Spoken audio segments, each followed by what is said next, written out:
pre-recorded. Number 1 on your car radio preset and the new and improved iHeartRadio app. WDAS and WD273D Philadelphia is Fox Sports Radio, The Gambler.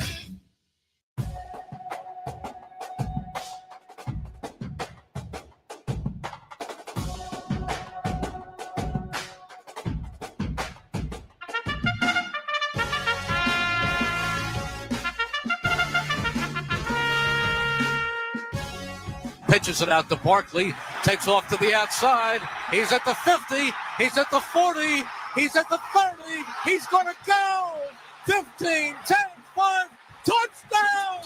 Saquon Barkley, 60 yards on his opening touch. Oh, the memories that were a part of a Super Bowl championship. Yes. The Philadelphia Eagles, if you're underneath the rock, maybe in a coma, they got the job done. All of last season, what a joy it was to witness, of course, the greatness behind Saquon Barkley, Jalen Hurts, and the offense and defense as a collective. Defense was incredible, too, as well. And it all gets started tonight, preseason game 1. Yeah, we get a little fired up around here for some preseason football. Why not? It just means it's here. We got a lot to discuss, and folks, you know it's big. When we're kicking things off with Julian Edlow from DraftKings Sportsbook right from the jump. And, oh, by the way, Julian, I will be representing the squad again this year for an upcoming football season. Excited to be back with DK, of course, rocking out with the best, and we've been doing this a long time. So extremely grateful to be able to do that again this season. But bottom line is, Julian, to give us your expertise, man, nobody better. Always great to have you on the show. How are we doing today, sir? Doing well. I'm happy that we're doing this another season. Woo! It's been a long time. Yes, it has. We got to do one of these like in person at one point in time. Eventually, you would like to believe. You would think we can make this happen. Look, there's got to be some place that we can cross paths. I think Vegas is right down the road from you, right? It's right down the road from me, too. Yeah.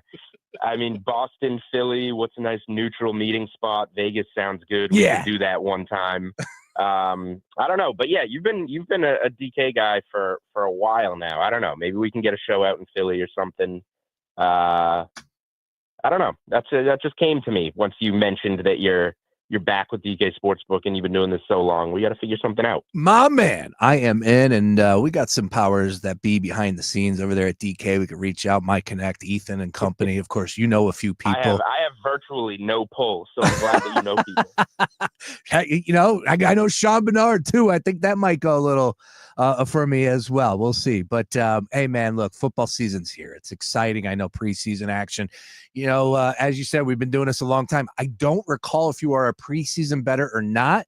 And I know that people might roll their eyes at that. I don't do that. No. There are plenty of people out there that love wagering on preseason football. I see a lot of people flexing on the timeline that they are passionate about a few of their plays. Where do you fall in that conversation, Julian? Do you dabble? Do you dabble because, you know, it's football is back? Or is there an edge that you have found in some of these games? Yeah, I have no problem betting preseason. You just have to beat the number. And to do that, you have to be plugged in and paying attention to the news. This week, I wasn't, just because of work, personal life, like everything you got going on. I didn't have the time to plug in when these lines come out and dig into the local papers, the beat reporters, the everything that it takes. And then, now you have an Eagles going from laying 1.5 to getting 6.5. Ravens laying 1.5 to getting 6.5. Raiders busting open as big favorites, and Pete Carroll going back to Seattle. That's all based on who's playing and who's not and how long they're going to play. The Bengals angle against Philly makes a ton of sense in terms of, the Bengals start off slow every year.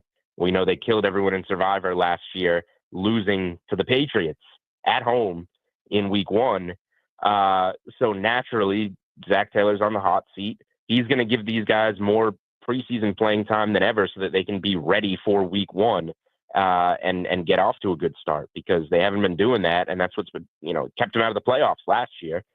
So paying attention to those reports, if you can do that and beat the numbers, if you got Bengals plus 1.5 in your pocket, that's great. Then you can keep it if you like the side, or you can just go for a 7-point middle or whatever it is, because it's preseason and anything could happen. So as long as you're willing to put the time in and pay attention, I think betting preseason is a great thing. I wasn't able to really this week. Next week I might. What could flip that number so drastically from 1.5 one way to 6.5 the other way right now in DraftKings Sportsbook? Right now, the Eagles are 6.5 point dogs. Yeah, two things alone. The report that the Bengals are going to play starters and play them deeper than they normally would because of the bad starts. I think Burrow's going like a quarter. And then Philly not playing guys. So the number starts off, or they're tough to set. I don't want to say I know completely what goes into a preseason number, but it's kind of balanced based on what you expect from both sides. So if you're having one team play their best players, now they're going to get upgraded. If you have another team that's not going to play them at all, now they get downgraded. And then you have people coming in and betting the game so one-sided. I tweeted out the splits. If you look at them, they're one-sided. So the number just kind of runs away to the point where I'm not convinced that it's just way too, bet to one side. Like now Philly plus 6.5 is a little bit appealing. And if I'm doing the Bengals, it's more of a first half type of play for me, because then you're getting those Bengals starters against Eagles backups, and that's what you want to be betting on. You could be right about the game and Burrow and the starters go up 14-0 in this game, but then you got to ride it out with all the third, fourth stringers in the second half, and anything can happen, right? So I think the first half's a little more true if you want to bet based off of that information. And if you want to be a value better, now you're looking at Eagles plus 6.5 after they opened a 1.5 favorites and say, well, sure, Burrow, they could get the lead in this game, but who's to say what is going to happen in the second half of this game? Great breakdown there. Of course, Julian Edlow from DraftKings Sportsbook. You can find everything on his X/Twitter handle here at Julian Edlow, all one word. And as he's pointed out, with some of the numbers that were released by DraftKings Sportsbook with the splits, it's funny because, man, it's really getting the juices going. We're seeing Anthony Richardson to rush for a touchdown here on his first offensive drive. That's the most bet player special here. It's like, all right, we are here. Now we can start to have a little bit more fun talking about these games. Again, teach their own. I'm not here to poo-poo anybody, but like you said, if you're not dialed in, maybe the numbers are getting a little away from you. At this point in time, I would take the 6.5 with the Eagles. I think that they have a pretty good backup as far as a running back or quarterbacks are concerned. So I think they might have an advantage when it comes to in that second half. Again, I'm really grasping on that with a little bit of a guess as well. But Tanner McKee is a guy that played well last year.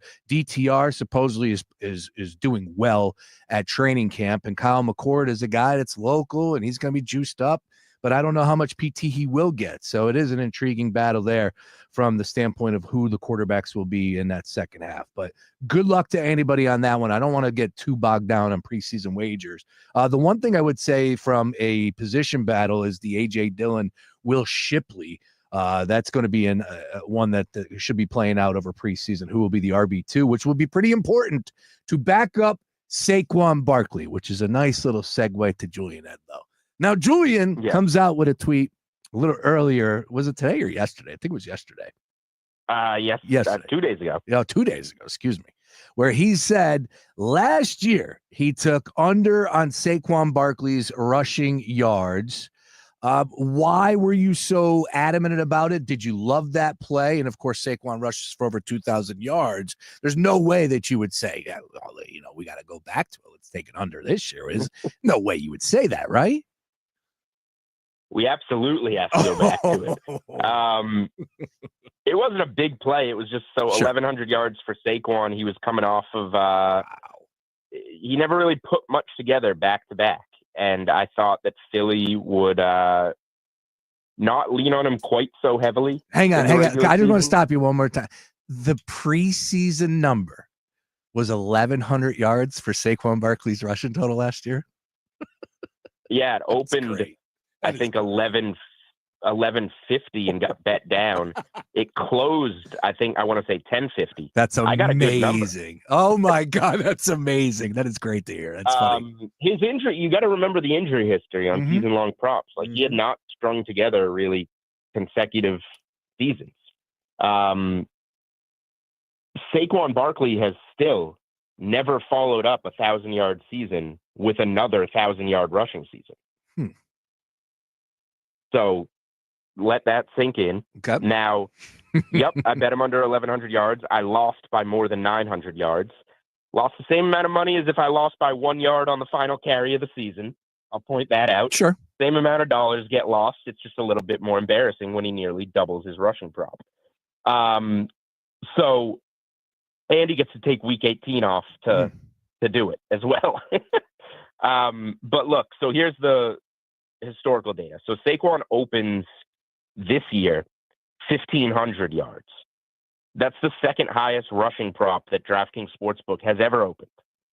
Derrick Henry opened 55 yards higher in 2021 after his 2,000-yard season. He did not reach 1,000 yards the following season.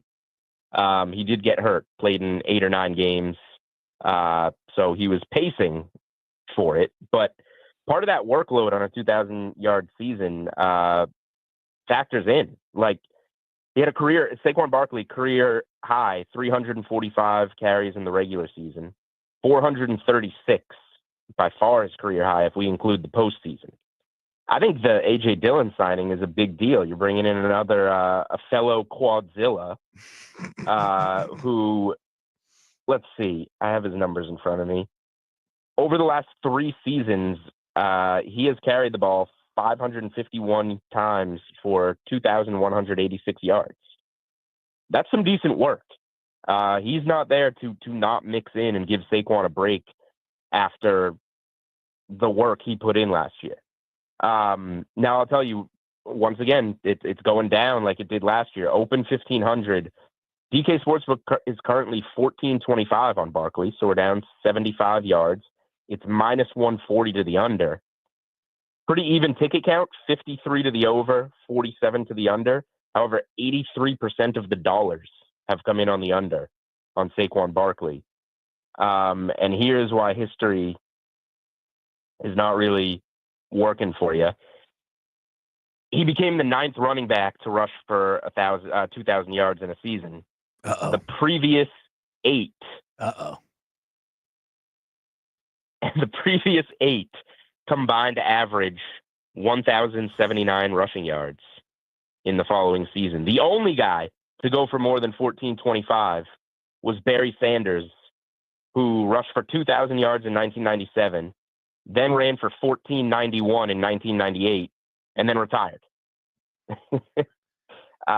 Everybody else was Chris Johnson had the high outside of that. He followed up his CJ2K season with 1,364. And everybody else was under that. No, it's great information. You're right. And the only history is not kind to the 2,000-yard rusher in their encore. And it's hard to argue when you have those type of numbers in your favor right there with you. I just think it's so again, like you said, it's a small play, nothing too crazy. You're not getting nuts.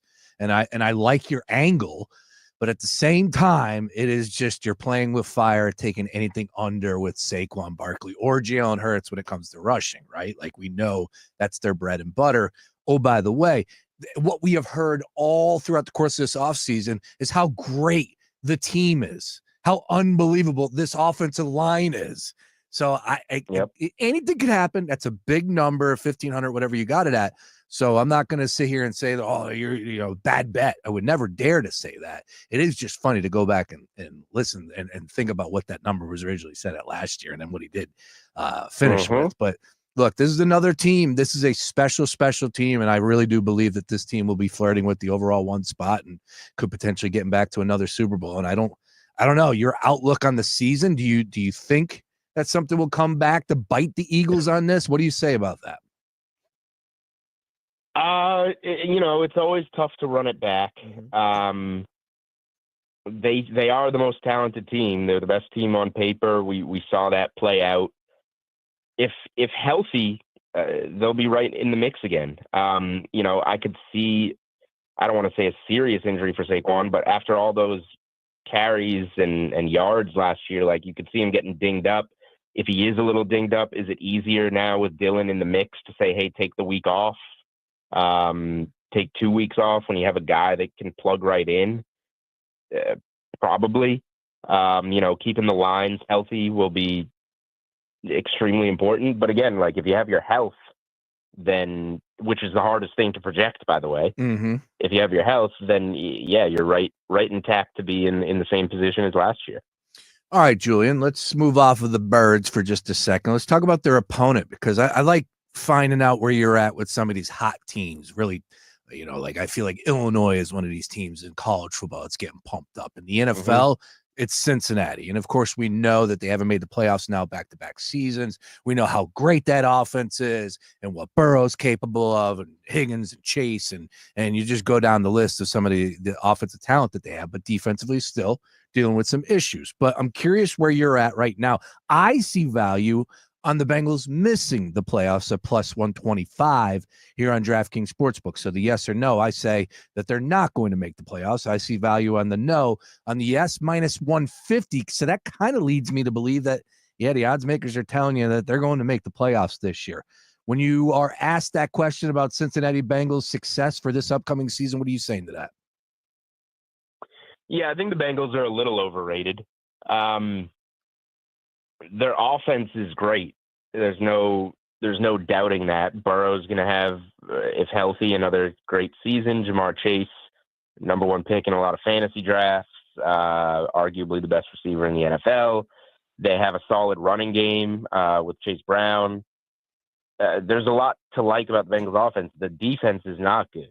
I like the desperation. They haven't made the playoffs in a couple of years. They've got the slow starts. The coach is on the hot seat.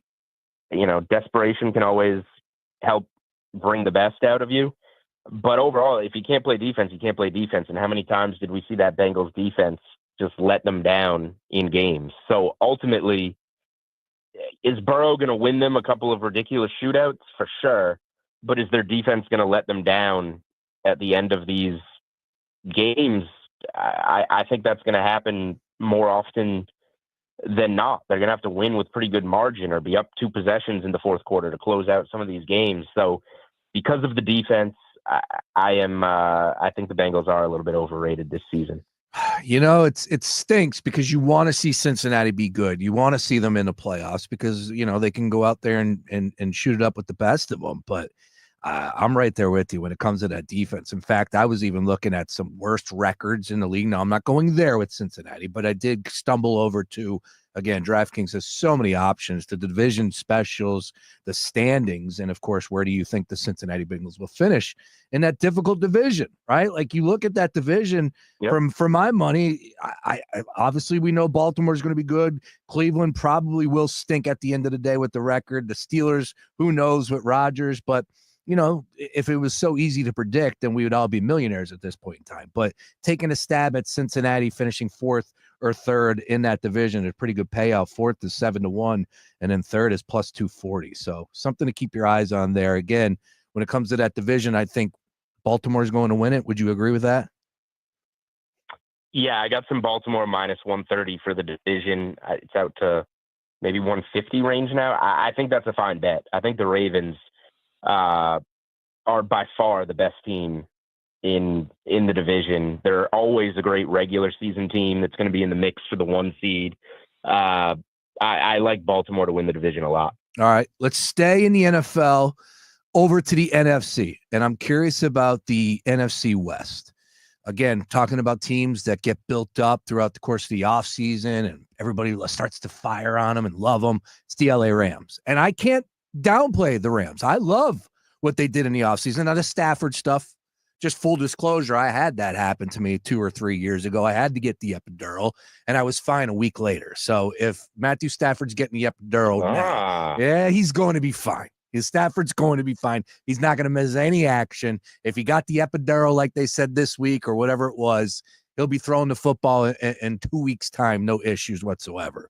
Plus, he's a warrior. I mean, Matthew Stafford's not going to miss time, right? I mean, he does have a reputation of playing through injury. Yeah. He's got a month to get ready, right? Yeah. I do think this is overreaction. I agree with Stafford. that. Now, as far as the division is concerned, where are you at? Because I think now people are sleeping on the 49ers, and I'm not a Purdy guy, but they are still favored to win the division at plus 150. But when you hear the conversations taking place, I'm not hearing a lot of chatter about the 49ers. Rams plus 195. Jonathan Gannon being built up like he's Vince Lombardi. I have no idea where this is coming from, but God bless for the people that think the Cardinals are going to turn it on this year. Plus 450, and the Seahawks, Sam Darnold, good luck. Plus 500 with that one. Where are you at with the NFC West, Julian?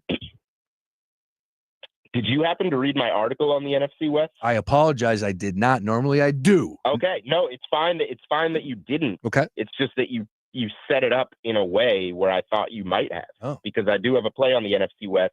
It's a little creative, and I think it fits what you're saying. See, we've been doing this so long. Like I could, we finish each other's sentences. That's what happens here. Finish each other's sentences. Yeah. So yes, if you take a look on DK Network, you will see that I have an article up on the NFC West. I would recommend reading it, but I will give it to you in short. I'm going to start with a side note. The Cardinals are kind of getting hyped too. I think it might be the Cardinals with the hype. Their win total is 8.5. You can get the under on 9.5 at minus 150 on DK Sportsbook. That's a little bit of juice, but this is going to be a 10-win team. The Cardinals, I don't know about that. I'm getting close to that under 9.5 as a play on Arizona, but I am torn like you on a division winner. I did bet a little Rams like plus 230 on the open. It's down from that. I'm torn between the Niners. I think the Niners are going to bounce back. I know they were a 6-win team last year, but I think they're going to have a good season. They have a good schedule. I've bet Niners money line week 1 against Seattle. I don't know which team is going to win the division. I kind of want to bet the Niners. I kind of want to bet the Rams. Well, guess what? You can just bet who the top 2 teams in the division are going to be on DraftKings Sportsbook, regardless of order. So top 2 finish, Rams and Niners, is plus 200. Doesn't matter who's first. Doesn't matter who's second. We just need Seattle and Arizona in 3rd and 4th. And we need the Rams and Niners to be interchangeable in the top 2. So that is what I put out in my article, plus 200, Rams, Niners, top 2 in the NFC West. I dig that. That's a good play. And then obviously the way to just set it up, I'm right there with you. I think that is probably how it's going to shake out. But again, these are really tough predictions to make happen throughout the course of a full regular season. Anything as far as injuries are concerned, and sleepers pop up. What do we have? 6 new teams make the playoffs every year, something crazy like that. So anything is possible. But yeah, for my money right now, I'm liking what the Rams put together. And of course, with the 49ers, what they have been building over the years. We'll see what happens. Again, football season getting started essentially tonight here in Philadelphia with game 1 between the Birds and the Bengals. Philadelphia Eagles catching 6.5 points. Don't get too crazy in that. We'll replay a little bit of this from Julian a little later today, and you'll hear his breakdown on that game a little bit later in the show. Now, Julian, if you would not mind, shift gears over to college. We're under about 15 days. I think we're 15 days away from getting this bad boy started on the 23rd of August. Oh man, I can't wait for college football. I know you're ready to go as well. We did last night on our summer school edition of All Things College Football. We snake drafted a national champion. I had the last pick out of 4, and I went back to back with Alabama, and I got Texas as well. We only did 3 rounds. I got Alabama, Texas, believe it or not, number 1 on the board, was still available. And I ended up with the U. If you had to rank them out of those 3 teams that you believe have the best shot at winning the national champion, out of my 3 selections, who would you go with? How would you rate them? Alabama. 1. Alabama's my pick from that group. Let's go. Who went 1, 2, 3 in the draft? Let's see here. Ohio State went 1. Yeah. Why am I drawing a blank now? I got to pull up the odds here. Penn State? Penn State did not go. Penn State went 6th. Penn State went after. Oh, wow. Yeah, so it went Ohio State 1, Georgia 2, and then I want to say Clemson 3. Wow. Yeah. And this incorporates odds, or no? You're just picking the winner? No, just picking the winner, but, we put the odds next to it as well. Yeah. That's high on Clemson. But, out of your picks there, I mean, I'm down on Texas. I got to see it to believe it. with Texas. I don't know why they're everyone's number one when they have like no offensive firepower returning. So Texas is going to have to prove it to me. They're going to have to prove it to me week one at the shoe. But yeah, I'm warming up to Alabama more and more as the summer goes on. Is there a play in week 0 or week 1 that you are hell bent and already fired on? We went over a handful of them like a week or two ago, right? My favorite. I don't. A lot of great games coming up in that week 1 week window. I know, week 0. I have so many of these short home favorites. Like the only thing I bet week 0, I took Hawaii +3 against Stanford. Now they're laying like 2. I think Hawaii on the money line is fine against Stanford. That's my week 0 play. What about that Iowa State, Kansas State game in what, Ireland, correct? Yeah, I don't have much of an opinion on that. Okay. My main takeaway from that game loops back to a week 2 play. Iowa State gets week 1 off after being, or do they get? I think they have to come back and play. But the week 2 game, they host Iowa. I think maybe that's kind of the hangover game from being overseas for Iowa State. Iowa, if you remember, is pissed off. I had a nice Iowa money line ticket. They were up big at home against Iowa State last year. Iowa State came back and stole that game. So a little bit of a revenge game for Iowa. My takeaway from that week 0 game is that I will be taking, I think it's Iowa +2.5 on DK Sportsbook on the game of the year line, week 2 at Iowa State. Love it. Yeah, they do play on September 6th, so no rest for the wicked there. Actually, no, let me take that back because, they'll have the week off in between. Week 0. So do they play on August 30th is the question. Yeah, they do. They play, or excuse me, that's I'm all over the place. That's Iowa. Iowa State's schedule is as follows. They open up on the 23rd against Kansas State, as we discussed. And then on the 30th, they're home against South Dakota. And then on the 6th, they get Iowa. So they have a game there. It's a game they're going to win, but they still have to play. Correct. Everybody's loving that quarterback from Iowa. Starting to build him up. Yeah. Like he's the savior of that university. Yeah, I'll believe it. Like you said, with Texas and Ohio State, I'll believe Iowa is an offensive juggernaut when I see it. All right. Julian, awesome stuff. Obviously, we got a long season in front of us. We are getting so close, man. Football season is officially here with some preseason action tonight here in Philadelphia. But, man, I can't wait for some college, of course, with Penn State doing big things. We're going to be broadcasting live out there for a Villanova game on September 13th. It's going to be a lot of fun. So we got some Penn State conversation coming our way. But, man, we're going to be all over it right here on the Daily Ticket, of course. You'll be joining us weekly all throughout the season. Always a pleasure, sir. Enjoy the rest of your day. Good luck in those plays, and we'll continue to catch you at DK Network and following you on socials. All right, sounds good. We'll talk next week. My man, there he is, Julian Edlow, once again on the Gambler Hotline. Yes, look, he makes a good case. That's what I will always say about Julian. It's like you don't have to agree with his wagers. That's fine, but you can't argue with the logic behind Saquon Barkley and going under that number. I just think, and I have to be real too. I have to be honest, right? Like when Christian McCaffrey was with the Carolina Panthers, I wanted no part of him. Then he goes to the 40, and I'm talking about from fantasy perspective. Then he goes to the 49ers, and I still felt that same way, whether it was right or wrong. It obviously was wrong, but I had to stay consistent. I'm like, hey, he's just putting on a different uniform doesn't mean those injuries are going to go away. And then look what happened last year. Understood, still, that goes both ways on that one. Saquon Barkley, in my mind, I was concerned, right? Like he did have a little bit of an injury history. He's playing the running back position. Okay, but, to the point that I would take the under on whatever it was, 1,100 yards last year. No, definitely not. Again, I have no issues with his logic. I think he's onto something in there. And then, of course, the workload, what goes into rushing for over 2,000 yards. I just still feel like, hey, man, the stuff that they're throwing, continuing to shove down our throats over this whole offseason. Jalen Hurts isn't that good of a quarterback. He's surrounded by greatness. All right. Well, yeah, you're right. That offensive line is still the best in the game. Saquon Barkley is still the best running back in the game. For my money, needs to be the number one player in that top 100 as far as the NFL Network is concerned. He is that good. Again, these are things we know.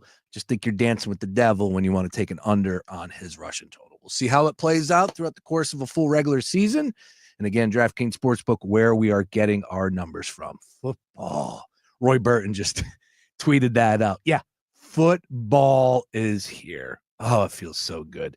We'll be all over fantasy. We're going to be all over college. And, of course, all things Eagles in the NFL right here on the Daily Ticket. We won't lose sight of our first place baseball team, and that is the Philadelphia Phillies. Of course, coming up on the other side, Luke Arcaini does a bang-up job covering all things Phillies for us here on The Gambler. He was down at the stadium, it feels like, for every one of those home games. The Phils will be on the road tomorrow night taking on the Texas Rangers. We'll talk a little bit about that matchup, catch up with some of the odds and ends. What's the latest with Aaron Nola, expectations as far as Zach Wheeler being bumped to Sunday, and, of course, what is going on with Max Kepler? Is he locked into a roster spot, or I thought he was gone? Everyone told me he was going to be gone. We'll talk about all things Phillies with Luke Arcaini on the other side. More after this. The Gambler. Philly's home for all things sports. Our iHeartRadio Music Festival, presented by Capital One, is back in Vegas. T-Mobile Arena. Streaming live only on Hulu. A weekend full of superstar performances. And keep listening for the next chance to win your way there. The 2025 iHeartRadio Music Festival is brought to you by Metro. With their new lower prices, the celebration starts way before the festival. Big savings so you can focus on your favorite artist, not your phone bill. Only at Metro by T-Mobile. Fox Sports Radio, The Gambler. Now, total traffic for Philadelphia. Again, the Schuylkill westbound University to Vine, further west, heavy Gladwood to Conshohocken, and eastbound stop and go approaching Montgomery Drive to south, 95 northbound, so Walt Whitman to Penn's Landing, and Allegheny to Bridge, southbound Jan Cotman to the Betsy Ross. All right, to tell a total traffic. This report is sponsored by Mattress Firm. Need better sleep? This Labor Day weekend, upgrade to premium sleep at Mattress Firm's best sale of the year. Let their sleep experts match you with the perfect bed and get the rest you deserve. They make sleep easy. Shop Mattress Firm's best sale of the year. Hey, make the most of your summer without stressing your budget. Use the Zip app. With Zip, you can make more happen this summer, from front row to baseball game to last-minute grocery runs for that barbecue. Zip lets you comfortably pay overtime with the flexible payment schedule. You can use Zip online and in store, almost anywhere Visa is accepted. Just download a Zip app today. Loans through Zip Pay anywhere and Zip Web checkout, including any Power by Zip loans, are originated by WebBank. The following heartwarming yet informative scene is brought to you by Trust and Will. Son, your grandpa and I used to work on this car together, and when I'm gone, I want you to have it. Wow. Thanks, Dad. Doesn't count. What you need is a will. Luckily, Trust and Will makes it easy. Designed by attorneys, but customized by you can easily create a state-specific, legally valid document that actually counts. Now, let's hear this tiger purr, am I right? Start your will at trustandwill.com. Use offer code COUNT for 10% off and make it count. Trust and Will is an online estate planning service. For details, see trustandwill.com. Ice Cube's Big Three is the surprise hit of the summer. Michael Beasley and Lance Stevenson in a revenge game versus Houston. And Dwight Howard plays Gary Payton's team. 2 revenge games for playoff survival. CBS Saturday at 4 p.m. Eastern, 1 p.m. Pacific. Presented by iHeart. Hi, Zoe Saldana. Welcome to T-Mobile. Here's your new iPhone 16 on us. Thanks. And here's my old phone to trade in. You don't need a trade-in. When you switch to T-Mobile, we'll give you a new iPhone 16. Plus, we'll help you pay off your old phone up to $800. And you still get to keep it. There's always a trade-in. Not right now at T-Mobile. I feel like I have to give you something in return for karma. That's okay. I don't really have much in my purse. Oh, let's see. Juice box. I'm a mom. I'm good. Seriously. Let me check. Oh, hot sauce. Take it. Really? I'm fine. Oh, I have raisins, a balloon, sweet one sack. I've got cupcakes in the car. Switch to T-Mobile. Get a new iPhone 16 with Apple Intelligence on us. No trade-in needed. We'll even pay off your phone up to $800. With 24 monthly bill credits, new line, $100 per month on Experience Beyond. Finance agreement $829.99 and qualifying order. For well qualified, plus tax and $10 connection charge. Pay off via virtual prepaid card. Allow 15 days. Credits end and balance due if you pay off early or cancel. See T-Mobile.com. You own or manage a business here in Philadelphia. Are you unsure where to start when it comes to advertising? Well, here's a surprise. Fox Sports The Gambler, your local iHeart station, is the one place you can get it all. Hey, it's Sean Brace, and we can help with everything from radio and podcast ads to social media and digital. And we can even get local voices like mine spreading the word about your business. So if you're looking for someone to take care of it all, do yourself a favor right now. Call 844-844-iHeart or visit iHeartAdvertising.com today. Hey, man, you all right? Need me to call 911? No. Call Top Dog Law. Get top dollar for your accident at topdoglaw.com. And that's topdoglaw.com.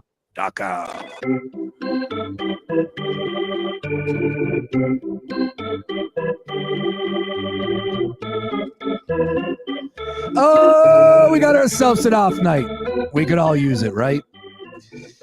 I don't know.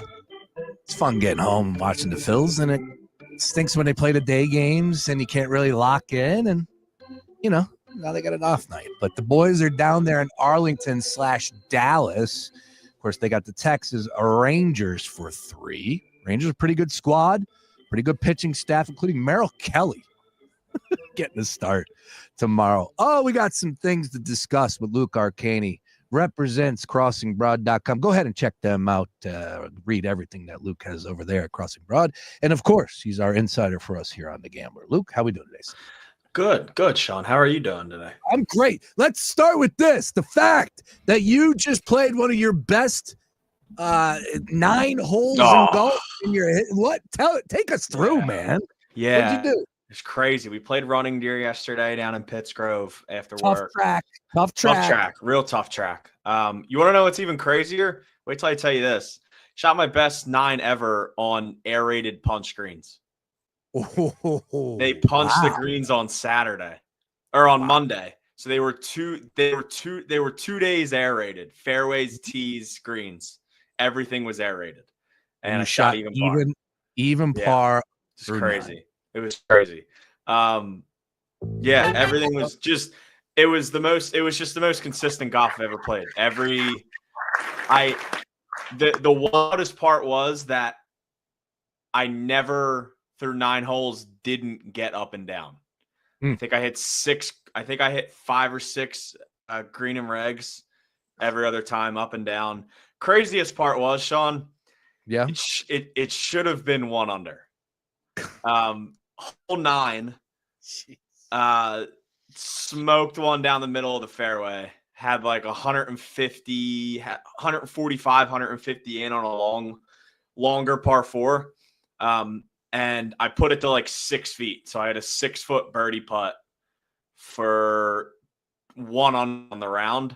And I lipped out. It rolled all the way around the hole. It sat on the side of the hole, and half of the ball was over top of the hole, and it would not fall in. So it really should have been 1 under, but I was still very, very happy with my first ever even round. So birdies, no bogeys, 9 pars all the way through. That's my partner right there. Crazy. For the Swinging and Ding It Open coming up in October. Coming up. I could sure use you on Wednesday. I'm playing Bayonne. Oh, that's a bucket list one. That's a good track right there. I will tell you straight up. I got an email. Now, this is courtesy of our guy Moose. He hits me up. And Powers too, if I'm not mistaken. Oh, by the way, happy birthday, Mike Powers. Turned 40. Happy birthday. We got some issues with the computer going on here. Buttons are sticking. Anyways, happy birthday, Powers. Yeah, so I got invited. I'm playing Bayonne on Wednesday. Now, full disclosure, I've had some good rounds this year, and I'm back to normal brace rounds where I don't even know how I'm hitting a ball. I hope that I get out there and I'm playing a little bit better because this course is unbelievable.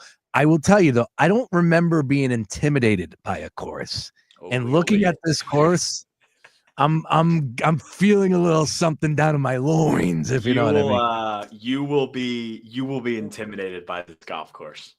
Wow. That's all I'll say. Yeah, the pictures are insane, dude. Yeah. So I obviously you're probably not playing the back tees. It's 7250 from the back. Woo! It's a 75 rating, which means the average scratch golfer would average a 3 over there. It's a pretty legit golf course. It's hard. It is drop dead gorgeous though. You're right on the water. There when you're going into 18, one of the best pictures in all of New Jersey golf is going up 18 at Bayonne I actually read this the other day. They have this, I believe I'm correct here. They have the second biggest American flag in the country at Bayonne. You go up the 18th hole, there is a ginormous American flag up the 18th hole. It's a really Do you know who's got number I've never one? played, but it's awesome. Well, if somebody bails, I'd love to get you involved. I got an email. An email. I'm in the second you play. And I won't lie to you. And the top was like the rates. My jaw hit the floor on what the price is to play this and whatever. It's private on that. But like, whoa, I was not prepared for that. I wrote an email back. I'm like, yo, dude, like, there's a very good chance that, I mean, I've never experienced it, but there's a very good chance that you'll feel like royalty when you're there. But man, it's a little pricey for sure. Yeah, I'm looking forward to it. It's gonna be fun. I would imagine not your average Saturday morning municipal course. No, definitely not. The hybrid will be at hand at most times. I don't think I'm gonna be trying to swing out for the fences. All right, let's talk about some Phillies action here. Where do we start? Let's start with the bad. Zach Wheeler gets bumped again. I don't think anybody's losing their mind, but you never want to see your ace get bumped. Where are you at level concern? What was able to ease your mind? And of course, he's getting a start on Sunday. Take us through the reason why here. Yeah. So he came out of his last start a little more sore than normal. I mean, every pitcher's sore after they pitch. But Rob said he was a little more sore than normal. They did imaging, nothing there. Nothing worth note. If you want me to be honest, I don't really want him to pitch Sunday either. I think they should push him back even farther. If he's not feeling himself, there's zero reason to run him out there on Sunday. I'd rather lose a series than blow Zach Wheeler's arm out for the rest of the year. You're not getting anywhere in the postseason if you don't have Zach Wheeler as Zach Wheeler. So if that means, maybe giving him 2 starts on the bench, bringing him back maybe that next homestand, I believe it's the 18th it starts, maybe give him a week or 2 off. That is absolutely fine with me, because you need Zach Wheeler to be Zach Wheeler. And if he comes back a little sore, the second you start to hear shoulder with an older pitcher, you don't want to hear that. And it's not like it's anything serious. Imaging hasn't been serious, but if he goes out there and he throws 95 pitches on Sunday and he's even more sore that next Monday, then we're getting into worrisome territory. So I would give him a week or so off. I don't think there's any reason he needs to pitch on Sunday. All right. Well, something to keep in mind there. And of course, I'm right there with you. The whole reason why I've been such an optimist, but these things change, right? Like, where are the people that were negative 2 weeks ago? How could you witness taking 2 of 3 against the Tigers, 2 of 3 against the Orioles, beating them down? Orioles are a bad squad. Tigers have been leaking oil a little bit. And then still just be like, yeah, this season's a disaster. It's a disgrace. It gives me vibes of last year. Like, it's been fun to tune in and watch these guys. It's got to be fun covering this team. Yeah, it's real fun. If you're not having fun watching Harper and Schwarber right now, then I don't know what you're doing. First of all, I don't know what's wrong with you. That's a situation where I think you need to take a little bit of a look in the mirror. If you're not having fun watching Schwarber and Harper do what they do right now, if you're not having fun watching Christopher Sanchez go out there every 5 days and do what he's doing, if you're not having fun watching this entrance from Johan Duran, I don't know what you got going on. Listen, I understand, man. Like, whatever. They're not the perfect baseball team. Nobody is. This is the year of anybody can win the World Series. The Dodgers really aren't that good. The Mets, I promise you, they're not good. There's really nobody good in the American League other than Toronto, who will, unfortunately, I would bet a lot of money that they'll find a way to blow it in October. But there's no top dog this year. And I think sets the Phillies up for success. The Milwaukee Brewers, everybody knows the Brewers will find a way to choke in October. It's just the Brewers. It happened last year. They were 3 pitches away from the Phillies not even facing the Mets last year. If they didn't blow that 9th inning on that Alonso homer. It's open. That's what I say to people who continue to find the negatives, because every single time they went through that 6-day platoon plan that the Phillies wanted to see, and people saw Kepler and blah, blah, blah, blah, blah, they ended up going 4-2. And I have to go back and check this, but I know at least one of the games that everybody wanted the Bader out there, they lost. So they actually did pretty well in the Max Kepler Marsh games. So just enjoy it. It's a 7-month season for a reason. If you live and die by every game, you're going to be dead by the end of the year because you just can't do it. You can't do it. Well, it's funny to look at the Milwaukee Brewers roster, and I would imagine if you went up to about 20 Phillies fans, like, hey, can you name me one Brewer starter? They might pull Christian Yelich out of there. You know what? Maybe Reese could get a mention or two there as well. But other than that, good luck. I don't think anybody's really pulling a Joey Ortiz. Yeah, they'll pull Jackson Chourio, Christian Yelich, and Reese Hoskins. Yeah, that's about it. They don't know the ranks of the world. Best record in baseball, first They team are. to 70, just swept the Braves. They are the real deal. And as you pointed out, they did make a run last year. So not too much of a fluke. Again, long way to go. I think we're 48, 49 games until we get to postseason action. Speaking of postseason action, I was contemplating this while I'm watching the game on Tuesday night where they ended up winning 5-0 over the Orioles. And, you know, you look at Bryson Stott, and there is no doubt in my mind, like, I need him out in the field. God, do I need him at second base.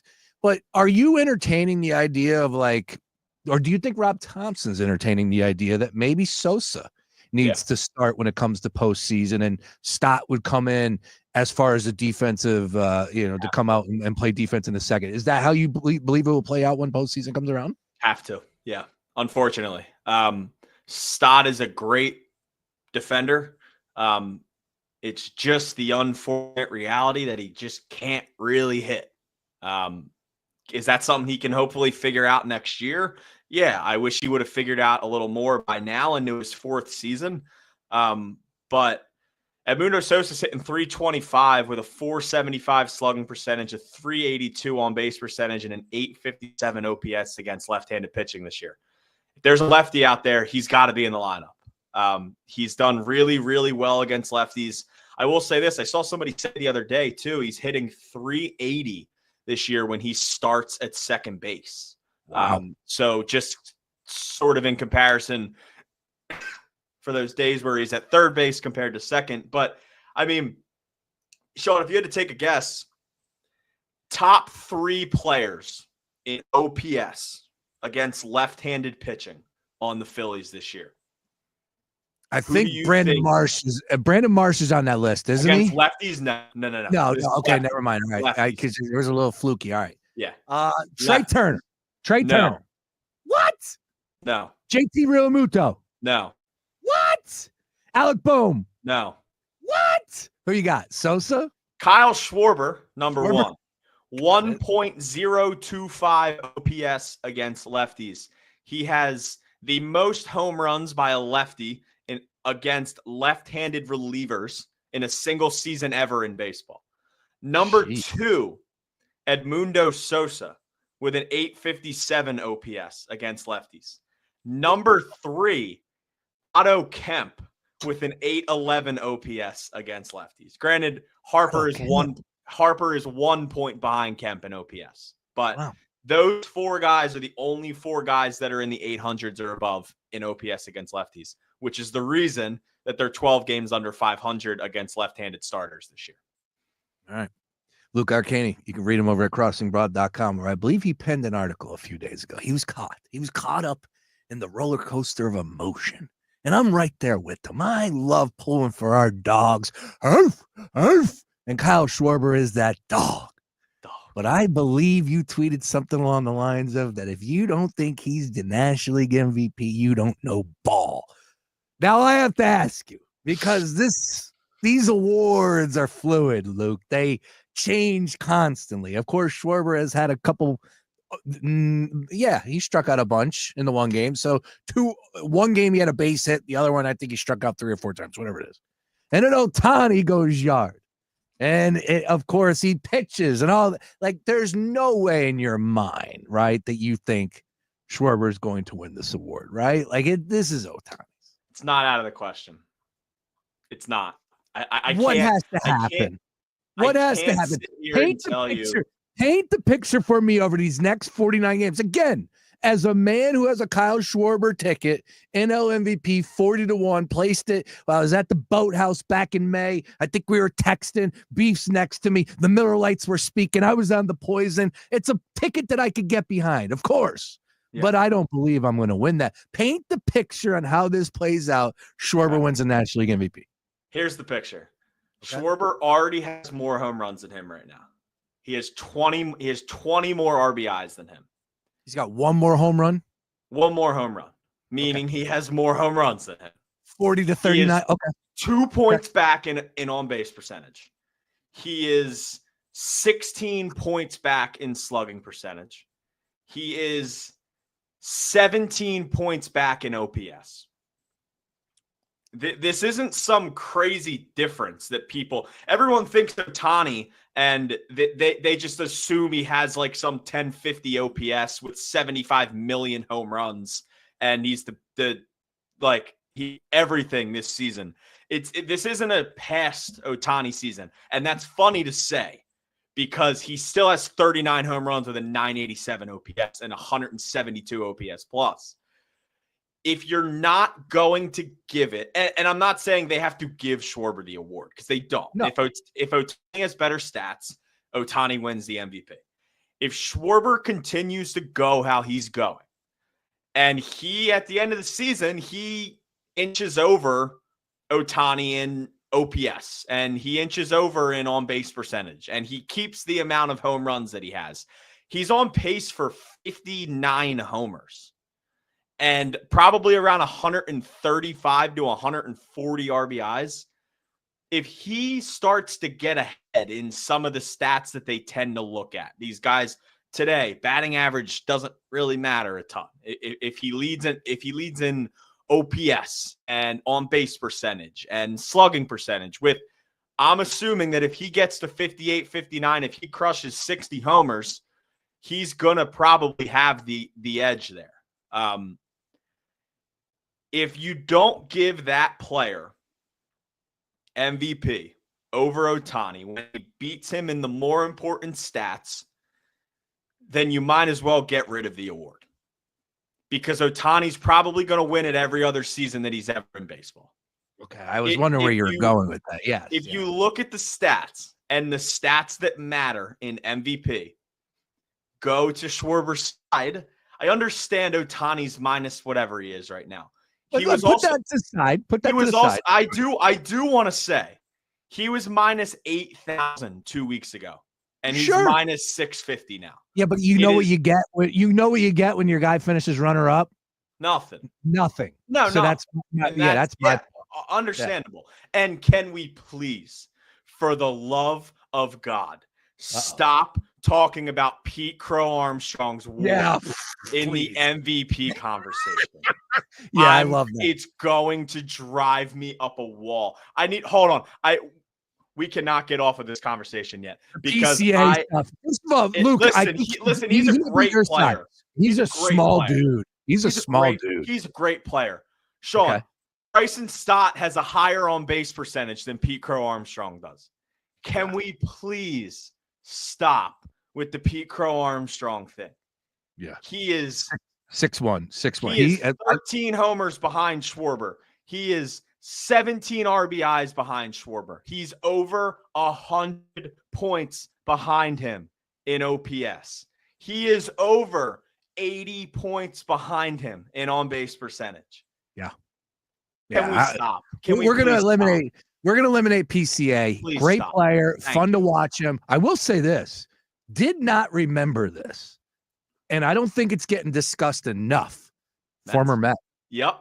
In the Javi Baez trade. not brought up enough. You want to Not talk at all. about having some ammo? Need to hear that a little bit more on the airwaves. Anyways, did have a chance to watch him on Sunday. Powers on his birthday. How about Exactly. Fantastic player. It's a 2-horse race, and whether it's August 7th or not, it will be a 2-horse race throughout the course of this because we know what Schwarber's capable of, and we know what Ohtani is doing. Ohtani is simply the best player in baseball, and that's what you're up against with these voters. I know some people are out there saying, well, they could get fatigue, Ohtani. And to your point, Luke, I think we've all said this. If he continues to pitch, and I know he just pitched yesterday a little bit more, an expanded role, but the years that he's going to be a starter, just name the award after him and give it to him. And I think that's probably the reality. What you get to at this point with a player like Ohtani is you get the players, or you get the voters that are legacy voting. If there's not much of a difference there, they're going to vote for Ohtani because they know how many he can stack up, and they're thinking about the guy's legacy, which fine. He's cemented it. If Schwarber beats him in the stats that matter, it has to be a conversation because I don't understand. Yeah. And I don't understand how anybody else wins it in the future because if he's going to start pitching again all year, and if he pitches all year and he puts these seasons together, then it's not a question. But this is the year for him not to win it. He's just an incredible player. Yeah, he hits his 1,000th career hit. It's a home run. He smashes it. He steps out there and pitches. It's just an uphill battle. But I will say, paint the picture. Schwarber breaks the record for most home runs in a season by a Philly, held by Ryan Howard at 58. He hits 60. The Phillies finished with the best record in the National League. I think that could have something that would help him as well. But yeah, he's got to hit some bombs. He's got to hit more bombs and big time bombs as he has to grab that attention, to grab the headline. I think if he wants to win MVP, I think he has to get to 60. Yeah, I agree. I think he has to get to 60. Doable. It's doable. I don't. Why are these pitchers throwing to him?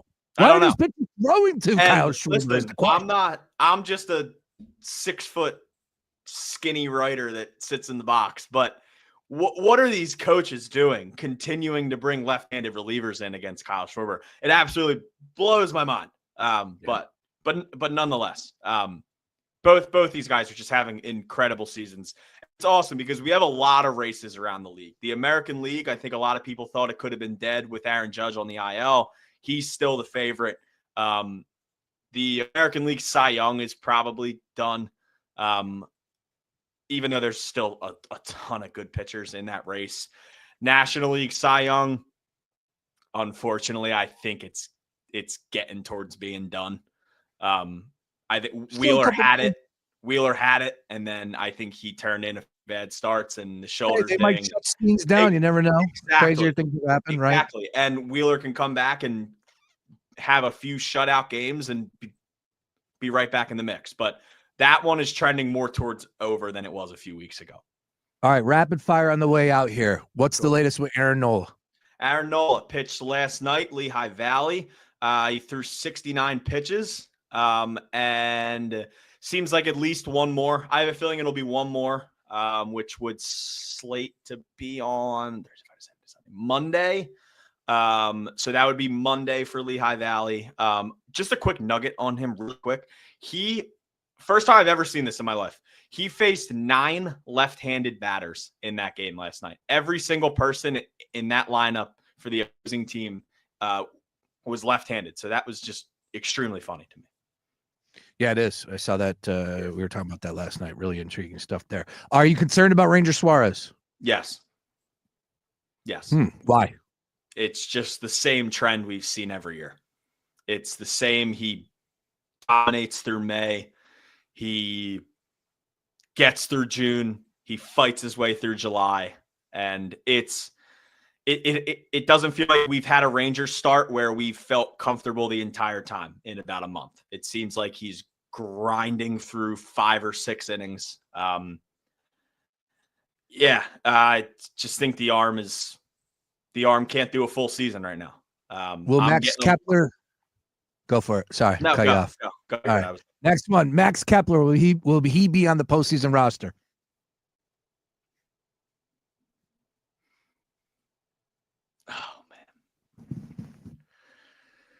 Oh. I'm gonna say yes. Yeah, I say yes. I'm gonna say yes. Yep. Everything with him relies on Justin Crawford. When Alec Boehm comes back, Weston Wilson will go down. Every single thing relies on if they bring up Crawford or not. If they bring up Crawford, then I believe Kepler's gone. If they don't decide to bring up Crawford, then he'll be on the postseason roster. Interesting. Luke Arcaini, you're the best. Give me a prediction on the Philadelphia Eagles record this year. Record. Okay. I thought you were going to ask me about takes for a preseason game that no one cares about. Going on the field? Probably. 17. 13-4. Okay.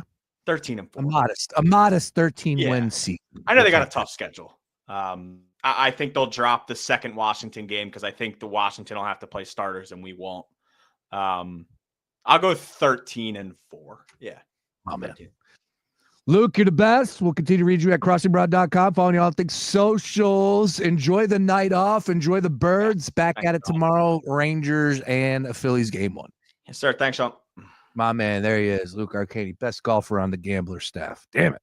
Even par through 9. That's insane. I would retire. My sticks would be shipped. I'd never play the game ever again if I shot even par through 9, let alone 18. Playing Bayonne. Going to Bayonne. Oh, the Instagram will be popping on Wednesday. A lot of selfies. I'll find that flag. Get a video. I might have to GoPro it. Might have to get the, those glasses are hitting. Everybody's loving those glasses. Be careful. Watch out. Everybody's got those Meta glasses these days. We had them at Wrigley Field. They're insane. The technology as far as the crispness, the picture is insane. Powers uploaded it to his cell phone right there sitting next to me. I mean, it's incredible. Those Meta glasses are next level, and they're only getting bigger and better. That's for sure. All right, Daily Ticket rolling on. Kyle Fisher is going to join us on the other side. Natalie, it's 5 o'clock hour with Natalie Eganoff. She's going to join me in studio at 5 p.m. We got a lot to do, but Kyle Fisher on the other side. We'll talk some birds. We'll mix in some Phillies. We'll get some predictions, look at some futures, all that and more with Kyle Fisher on the other side. It's a Daily Ticket back of this. Spreads, totals, and all the prop bets in between. It's the Gambler. I have heart failure, and being out of breath all the time was just too much. My lower back pain was interrupting family time. My carpal tunnel syndrome was taking me away from work. That's why I talked to my cardiologist about my symptoms. That's why I talked to my cardiologist. That's why I talked to my cardiologist and discovered I had ATTR-CM, or transthyretin cardiac amyloidosis. If you have heart failure and new or worsening symptoms, it could be ATTR-CM. ATTR-CM is a serious heart condition often accompanied by other non-heart-related symptoms. Talk to your cardiologist today and see what's possible. Vindamax, tafamidis, is a prescription pill taken once a day to treat adults with ATTR-CM to reduce death and hospitalization for heart problems. Tell your doctor about all your medications, medical conditions, and if you have liver problems or breastfeeding, pregnant, or plan to be. There are no known side effects with Vindamax. For prescribing information, call 1-877-278-9632. Learn more at Vindamax.com. Sponsored by Pfizer. Some things can steal your sunshine. Ugh, I just got my hair done. Sorry, the cooler's broken. Anyone see my flip-flops? Anyone? But COVID-19 can steal a lot more. I just took a COVID test. Ugh. Prescription medications for COVID exist. If you test positive this summer, ask your doctor if they're right for you. Visit PfizerForAll.com/COVID-19 to learn more. Sponsored by Pfizer. CEOs you should know, brought to you by Comcast Business. David Goodstadt, founder and CEO of Ballers. Ballers is really born from my love of sport and our passion to bring people together around a shared love of sport. Ballers is a social sports venue. There's a club component to it, but anyone from the public can come and experience what we have to offer. We'll have pickleball courts, padel. There's a turf playing field, which will be primarily used for soccer, but can be used for any type of event on a field. We've got 2 squash courts. We'll have golf simulators as well as a short game practice area. And then we have an extensive gym, locker room, and recovery areas that will include things like infrared saunas, cold plunges. And then on the hospitality side, we've actually got 2 bars and a full restaurant. We're located in Fishtown in a building called The Battery. It's actually the historic power plant of Philadelphia, and it's truly iconic. What we believe we're creating is an ecosystem where whether you're a player, an observer, so you could be a parent watching a kid or a spouse supporting your partner, everyone is welcome and everyone can come together and find something they can connect with. And there is a multitude of sports that we offer. So it is a really amazing way to get people together. And obviously the side benefit, if you're actually playing the sport, it's healthy as well. We have a very active Instagram page, which is Ballers Social Sports, which is our handle. And then we've got a website, which is ballers-us.com. Comcast Business, powering possibilities. Mira, Jorge, let's bring the nail gun over here. Jose stands tall atop his sustainable flooring company. Totally. It's renewable and moisture resistant, but we have several green options too. Or we got some beautiful reclaimed oak. But floored by his success, he needs to hire more installers. I need Indeed. Indeed you do. When you sponsor a job on Indeed, it's easier for talented candidates to find it, which makes it easier for you to hire them. Visit Indeed.com/credit and get $75 towards your first sponsored job. Terms and conditions apply. Crispy chicken's better in a Taco Bell taco, or burrito, or both. Try Taco Bell's new crispy chicken taco and or burrito today at participating Taco Bell stores for a limited time only. Contact store for availability. This is Doug Gottlieb. Here's what's trending from the iHeart Sports Network. Presented by Mercedes-Benz. The Eagles will help kick off a full weekend of NFL preseason action tonight. The defending champs will play host to Cincinnati. After having their 3-game winning streak snap yesterday, the Phillies have tonight off. Then they'll open a road trip tomorrow night. They'll be in Texas. And ESPN is hiring internet influencer Katie Feeney to produce their social media content. The Penn State grad has over 14 million followers across several platforms. I'm Scott Davidson. Looking for an exceptional driving experience? Find it behind the wheel of a Mercedes-Benz SUV. Experience the power, precision, and intelligence of an iconic Mercedes-Benz SUV at your local Mercedes-Benz dealer today. Fox Sports Radio, The Gambler. Now, total traffic for Philadelphia. Good afternoon. Thursday drive home. We're busy on the Walt Whitman Jan the length into New Jersey down to 42 south of Creek Road. Then on and off slowing from that point to Lower Landing Road on the Schuylkill westbound Jan University to Vine. Further west, heavy Gladwin to Conshohocken. Eastbound slow Blue Route to Belmont, then Stop and Go Boulevard to south of Vine Expressway. Busy both ways, Schuylkill to Broad, 95 northbound heavy. Girard Point Bridge to Penn's Landing and Allegheny to Bridge. Southbound Jan Cottman to the Betsy Ross. Lara Tutela, total traffic. This report is sponsored by Allstate. Some people just know you could save money on car insurance by checking Allstate first. Those people are probably saving a carload of cash right now. So what are you waiting for? Check Allstate first for a quote today. You're in good hands with Allstate. Hi, Zoe Saldana. Welcome to T-Mobile. Here's your new iPhone 16 on us. Thanks. And here's my old phone to trade in. You don't need a trade-in. When you switch to T-Mobile, we'll give you a new iPhone 16. Plus, we'll help you pay off your old phone up to $800, and you still get to keep it. There's always a trade-in. Not right now at T-Mobile. I feel like I have to give you something in return for karma. That's okay. I don't really have much in my purse. Oh, let's see. Juice box. I'm a mom. I'm good. Seriously. Let me check. Oh, hot sauce. Take it. Really, I'm fine. Oh, I have raisins, a balloon. Wait one sec. I've got cupcakes in the car. Switch to T-Mobile. Get a new iPhone 16 with Apple Intelligence on us. No trade-in needed. We'll even pay off your phone up to $800. With 24 monthly bill credits, new line, $100 per month on Experience Beyond. Finance agreement $829.99 and qualifying portal. For well qualified plus tax and $10 connection charge. Pay off via virtual prepaid card. Allow 15 days. Credits end and balance due if you pay off early or cancel. See T-Mobile.com. If you have back-to-school shopping to do, then you should make Macy's your first stop. That's because your Macy's store has back-to-school essentials at incredible prices, like complete looks from Epic Threads, Levi's, and Abercrombie Kids. Character outfits from Hello Kitty, Mickey, and Minnie Mouse. Plus backpacks from JanSport and High Sierra. The best part? Get it all for 25 to 50% off. That's right, up to half off. But hurry in. These back-to-school deals start Friday at Macy's. Savings off already reduced prices. Exclusions apply. Some things can steal your sunshine. Ugh, I just got my hair done. Sorry, the cooler's broken. Anyone see my flip-flops? Anyone? But COVID-19 can steal a lot more. I just took a COVID test. Ugh. Prescription medications for COVID exist. If you test positive this summer, ask your doctor if they're right for you. Visit Pfizerforall.com/COVID-19 to learn more. Sponsored by Pfizer. Hi, it's me, Flo, here to tell you that with the Progressive Home and Auto Bundle, you get 24/7 protection, so you're covered no matter where the day takes you. Even I added too much water to the pizza dough day? Yep. How about getting a call from my daughter to pick her up at the airport because her boyfriend is unreliable day? Especially that day. What about finding out that one of my pipes suddenly burst in my basement day? Progressive has every day covered 24/7 with a Home and Auto Bundle. Also, you have a lot of bad days. Oh no, that was all the same day. At least you're covered with Progressive. Progressive Casualty Insurance Company affiliates and other insurers. Not available in all states.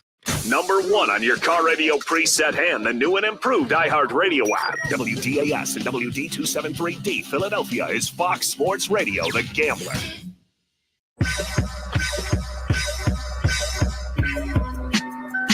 Daily Ticket with you here, Sean Brace, and being joined right now on the Gambler stream by Kyle Fisher. Kyle, great day to have you, sir. We got a lot to cook up. Of course, the Eagles are back in action. The Phillies are in first place. Kyle Fisher could be found at Kyle Fisher 45 on socials, representing the squad over at Philly Sports Network. Oh, by the way, does a little thing for the CBS network as well on NFL Sundays. And yeah, your schedule is about to fill up a little bit more. How you been, man? Not too bad, man. Just getting myself mentally prepared for September. And what better way to get there than watching some actual football here on Thursday, man. Excited for tonight. In the heat of Phillies season, got some scheming and updates going on that we'll likely hear about from the coach tomorrow. So a lot of exciting moments going on in Philly sports right now. Where you at with that? We breaking any news here? Nothing yet. I've been checking Twitter all day to see if anybody else has broken anything. Thompson did say that today he was going to make a decision when it comes to the outfield platoon. What that means, I don't know. Could we see Justin Crawford? Could it be these two guys are going to be the starters with other guys on the bench and they still wait on Crawford? There's a service time thing with if they wait until the 15th to bring Crawford up, he doesn't qualify as a rookie at all this season. So there's some options within the options. I don't know if whatever decision comes out tomorrow before the game against the Rangers is going to be exactly what it is the last 6.5 weeks of the season, but it's definitely, it's what Topper said. He said, we're going to get a 6-game kind of test run of this double platoon in the outfield. And then he's going to make a decision. And he reiterated that on Wednesday. I don't know what Max Kepler could have done differently over these last 6 games. I think he's been all right. Maybe that's helped his case. And I don't know. I had a little more, I guess, higher hopes for Kepler this year. It feels like defensively he's let me down a little bit. Offensively hasn't come through, but he is one of those guys I feel like managers could fall in love with or be enamored with. I know that hasn't happened with Topper, so I don't know. But if you made me make a decision right now on he'll be here or not, I think Kepler stays. I think he stays for now. I think if they determine that Justin Crawford's going to be the guy, they've been adamant that if they want to give him a shot, he needs to play every day. And if he's going to come up and play every day, that's not a double platoon situation. That's he's playing either left or center, and you're going to figure the other position out with a rotation. Are you going to rotate 3 or 4 guys? Probably not at one position. I guess the only alternative would be, and this hasn't been talked about much, but could Nick Castellanos' playing time be eaten into a little bit? In theory, it'll be interesting to watch. He wasn't involved in the platoon. That doesn't mean that his responsibility and availability won't change down the stretch. So until that announcement is made, I'm going to assume that Kepler's here. Like you said, he couldn't have had a better week. The guy who had the worst week was probably Bader, and he still had a huge home run. They just traded for him. He's not going to be the odd man out. So heck, Weston Wilson had like the best week of his career this week outside of the week he hit the cycle. So everybody's heard this 6-game audition and everybody stepped up. So maybe they'll make it another, hey, it's a road trip audition and hope that these guys just keep firing on all cylinders. Keep going. Yeah, exactly. All right. I was going to start with some birds and football, but let's stay with the Phillies here. And I want to specifically start with the pitching staff and Ranger Suarez, who we thought would be the slam dunk number 3, whatever postseason run you want to make. Then again, Aaron Nola would have some time to come back, but slam dunk might be a little bit too thorough on that. But that was my take. I thought Rangers was going to be the number 3 starter when it comes to postseason. You're going to go with Wheeler and Sanchez. Let's go. And then all of a sudden, it seems like Suarez is leaking a little oil, trying to cross the finish line here in the season. And even Luke Arcaini just joined me a little earlier and said he is concerned about Ranger. You got Wheeler being bumped. I know there's not a lot of concern there, but at the end of the day, you never want to see your ace being bumped for anything. So Wheeler goes to the one spot. So we have some interesting spots going on right now as far as the starting pitching is concerned for the Phillies. And, of course, with Aaron Nola getting his starts down in AAA. Where are you at with the Ranger-Suarez discussion? What do you want to see from him moving forward, and are you really concerned? It definitely sets off a red flag. Last season, he looked like the potential Cy Young favorite in the first half of the season, and then came out in the second half and put up a dud. It was a 5.65 ERA in the second half last year in 8 starts. Obviously spent some time on the injured list with the lower back. He started the year with that injury this year, came out firing on all cylinders again. He had 19 starts in the first half, only 13 because of that delayed start to the season. So I thought maybe even if he were going to lose gas, it might be around 19, 20, 21 starts. But it seems to be that trigger point of the layoff during the All-Star break. 13 starts beforehand with a 2.15 ERA, a 5.79 in his last 4. Not what you want to see from a guy who looked like he would be the 2 until Sanchez rose, and then the 3 in that playoff rotation. He's a guy who has pitched well out of the bullpen in the past. He's pitched well in various roles in the postseason. So I think that if you do have to change his role, I don't know how concerned I am about that. However, you do need to survive the season. We saw how that 5th spot in the rotation became a black hole at the end of last season. Now, that didn't impact them in October because you never came up to that spot again. You do have some bright spots with Taijuan Walker pitching well, but with Wheeler hitting a little bit of a hiccup, with Suarez now hitting a hiccup, hicking up while I say hiccup, and Jesus Luzardo having these rough patches and up and down season. They need Aaron Nola back, I think, a little sooner than it felt like they could go without having him in the rotation. Yeah, it's 162. We know how long it takes to play a full season, so anything is possible, but it's definitely one thing that I thought we would be banking on is Ranger Suarez. Again, we were entering that territory where it was like death taxes and Ranger Suarez making it to the 7th inning, and then a lot has changed over these last couple starts. So it's one thing that will be obviously answered over these next couple weeks here with 49. I think 49 is the number, 49 games remaining. All right, we got Kyle Fisher. If I had to ask you, as we are currently in first place, Phillies are in first place. I was there. Whatever. I'm part of the team. As the Phillies are currently in first place, the Mets are, slowly losing a few games over these past few weeks as well. And I don't know if I want to say leaking oil, but clearly just are not the same Mets team at the beginning of the year. And I think, look, one thing we know about postseason baseball is you got to be hitting stride at the right time. If not, you're probably going to be going home early. With all of that being said, what is the number one question mark for you right now as we are 49 games to go into the postseason? What's the one thing that you are wondering about out loud right now? One question from the Phillies over these next 49 games that you hope will be answered as they ride into a postseason. Is the pitching staff going to figure itself out? We know what the rotation should be, but if Suarez keeps struggling, if they need to go to a 6-man to help Wheeler and Sanchez stay healthy, if Nola faces a setback, if Luzardo doesn't look like the guy like he did at the beginning of the season, looks closer to the guy who's struggled and everybody's assumed is tipping his pitches, do you even feel comfortable? A lot of the talk was, oh, well, we have enough starting arms. We'll put some in the bullpen. Well, if Luzardo can't pitch out of the stretch, are you really going to trust him in the bullpen? I don't know. If David Robertson, I love the signing. It didn't cost you any prospects. But if he's topping out at 93 and struggles to get his location, is that a reinforcement? If Alvarado doesn't even look like the same guy, then he's not saving your back end of the arms at all down the stretch. And those guys need to be comfortable in their roles anyway. So there's a lot of question marks that we assume will go the way that they should. But as more and more come up, that likelihood of it not going right on some level continues to grow. So for me, it's the pitching staff. I think the offense is good enough to figure it out along the way. I know that they're hitting around, they're playing around 500 balls since the beginning of June. So maybe not that promising when you look just at that sample size, but we've said it's 162. These guys know how to turn it on when they need to. Kyle Schwarber and Bryce Harper are both hitting out of their minds right now. So if you're talking about figuring out 7, 8, 9, but 1 through 6 is pretty solid, I'm okay with that. I think Alec Boehm's going to come back and do what he does.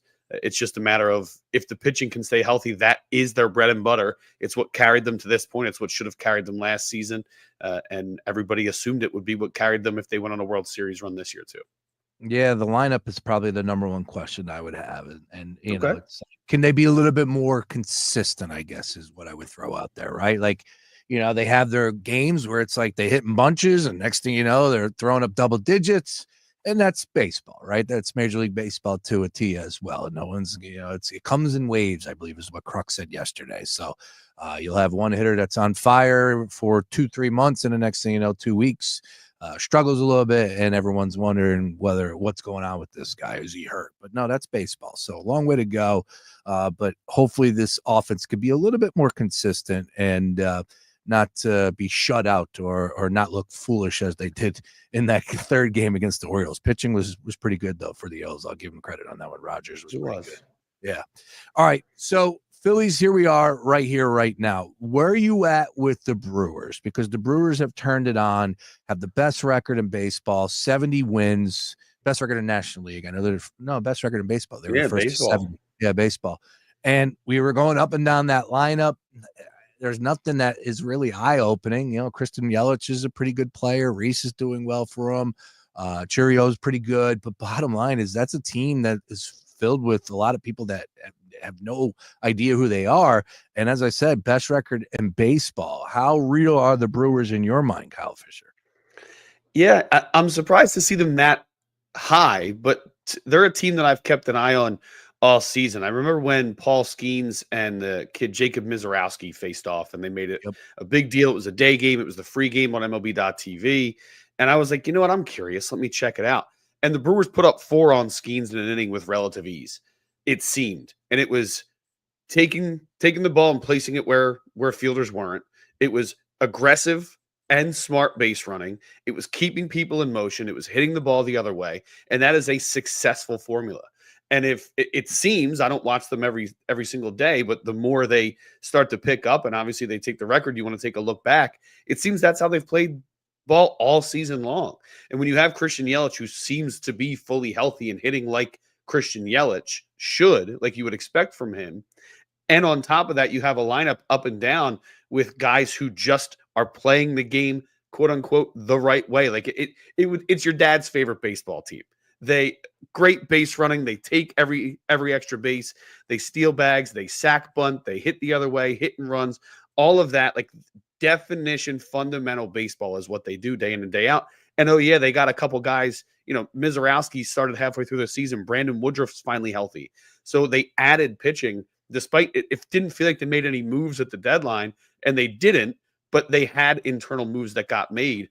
And if they can stay healthy, there's no reason to think that lineup isn't a competitive lineup in the postseason against anybody. Yeah, it's a good lineup. It's just missing some bop, you know? Like who's the home That's not run their game, guy? though.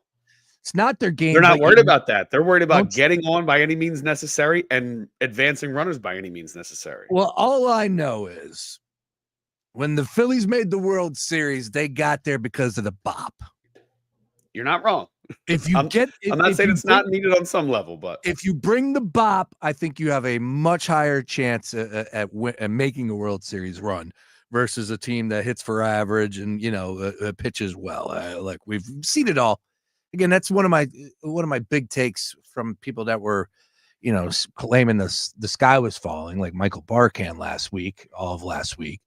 It's just like you have no idea how this season finishes. You have no idea. And oh, by the way, when Zach Wheeler gets bumped, and let's not say that, okay, he got bumped to Sunday. Let's just say Zach Wheeler, he's missing a start. That changes everything immediately. Like all the good vibes go out the window. So all it takes is one little injury, one little hiccup, and next thing you know, that changes everything, all the dynamics as far as who's going to represent the National League and the American League. We'll see. Long way to go. It's a lot of fun, though, watching this baseball team. Again, they got the night off.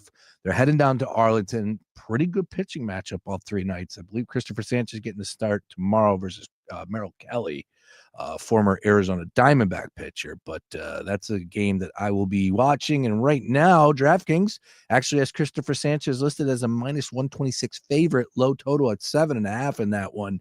The Rangers 60-56 this season. Of course, the Phillies 65-49, first place in the National League East. Anything that you have your eyes on this weekend from that series? Just to see the pitching, stay consistent, and obviously we're going to see whatever the decision is from Topper tomorrow before the game. It's going to be interesting to see what the outfield looks like moving forward, and if it's hey, this is what we're going to do for the next week and a half, and we're going to revisit it, or I think pregame tomorrow might be the most exciting news from the weekend, unless it's something like an unexpected sweep one way or the other. Some strong pitching down in Texas, so it should be a tough series for the Phillies regardless. Brewers, they set a good mark in this last road trip. That the first team in Major League Baseball history have a road trip where they scored 50-plus runs, didn't lose a game, and didn't commit an error. Those are some winning Pretty impressive ways. Oh, yeah. But one thing I saw real quick before we move on from the Brewers. Sure. So you got, the guy Hembo does a lot of work with ESPN with very good at his job. Yep. Great guy. And he tweeted out today that the run differential this season, and compared how good teams' run differential are and then what their run differential is versus the Rockies specifically. So I thought that was interesting. That the Mets, they're plus 27 versus the Rockies, plus 8 versus everyone else. It's a little telling for how bad the Rockies are. So I thought, let's look at what the Brewers is, because they lead the league in run differential at plus 127. It's still plus 93 if you take away their games against the Rockies. So they're pitching well and they're scoring runs in droves. They might not have that bopper, but like I said, if you continue to advance runners over and put yourself in advantageous positions and everybody's passing the baton to the next guy, that's winning baseball. Yeah. No, you're right. We'll see what happens. Phillies still have a strong one too, as well. By the way, I tried to look that. I don't remember the exact number off the top of my head, but it's in the 50s still, so they don't fall off significantly. Phillies do look. They play solid defense. When you really pressure them, that they're a really good defensive team. They hit the bop, right? We know who's a home run hitter, who's capable of what, and hell, even Marsh. Look, he had himself a day the other day. Like, these guys come out of nowhere. They got potential when it comes to the bop. Atmosphere, I'll give the advantage to the Phillies over anybody in Major League Baseball. That was insane. I was yelling about this yesterday, Kyle, because I know you get down to games too as well. For my money, if there's an off season and you want to pitch to a possible free agent, what happened on Tuesday night is what they need to showcase. Because I believe anybody as far as like that's going to playoff baseball, those vibes are immaculate. Everybody shows up for playoff baseball. Everybody shows up for the beginning of the season. But it's the August 5th, Tuesday night versus a terrible team, and that happened to be the Baltimore Orioles. And I get it. They have some fans that travel up the way. But it was filled to the brim with Phillies fans. The vibe was just insane. And of course, they were hitting some bops. It was a great time down there. That's the type of atmosphere that players want to play in front of. A Tuesday night right there, August 5th, packed to the gills all the way up. What a great time at the ball yard. And that's what you could sell a potential free agent, because this is what you get year round here in Philadelphia. For sure. I think that's a selling point for the players too, not just the pitchers, the hitters. I think it was a selling point for JT to stay here after the trade. I think it was a selling point for Kyle and Nick, having played in the atmosphere on the other side. You hear a lot of guys come in and say, it's nice to be on the other side of this for once. Harrison Bader even said that. He's like, it's I've only ever been on the other side. I've only been receiving the booze. I haven't been on this side of it. So it's nice to be on this side for once. The booze, the love language, as Kepler put it. It is the love language of this city. All right. Will we hear booze in the preseason game 1 this evening? We'll find out what Kyle Fisher has to say. Should the starters play 6-1 out? I do want to know where your eyes will be at, because for my money, and we'll stay with this. We're not going to take a timeout. We're going to roll right through here. Position battles that have your attention right now, and I don't know if we're going to get this answer in preseason. I'm just curious where you stand, because I think this is a pretty important spot, and it's the RB2. Now, we know what Shipley was capable of. He showed us in a big way. A.J. Dillon's been around the block for a long time in this league. He's a pretty good running back in his own right. How important is that RB2 spot to you? And do you believe that this is an open competition that will be figured out over these preseason games? Yeah, I mean, when you have somebody who ran as much and for as many yards as Saquon Barkley, the goal is to keep him healthy enough to get close to repeating that the next season. Not that he can do 2,000 yards, but if you can have him do similar to what Derrick Henry did the first time he ran for 2,000, where he came out and put up almost 1,500 the following season, most of the time there's a big drop off in that market. From all the notes I've seen from camp, A.J. Dillon has looked really strong. So I think that with his veteran experience, I think everybody likes Will Shipley in the room. Has a year with the squad already, but if A.J. Dillon's pushing it, why not let it be a competition? I think that's something that would be fun to watch tonight, is to see how both of those guys look. And then I always say there's no reason, unless they're a superstar, to not open the door to competition. So if Shipley was, a first round pick that was being groomed to be the next guy, that'd be one thing. But if A.J. Dillon comes in here and looks like he should be taking more reps, give it to him. Yeah, that's where I'm at. And I think, this is one of those position battles that should be played out throughout the course of preseason. And Shipley might have those young legs, and he might have the breakaway speed. He might be better in the pass game, and these are the things we'll learn over, the 3 preseason games if he does play through all 3. I don't want to see any of these starters. I don't think we will. I was intrigued to see Cincinnati's approach about that. Like, all right, you think the slow start of the season is because your guys aren't playing in preseason? All right, I can get down with that because, we've said it for the past couple of seasons to a point, right? Like, I'm not about risking Joe Burrow in tonight's game. There's just no way I'm playing Joe Burrow, but apparently he will. That's silly.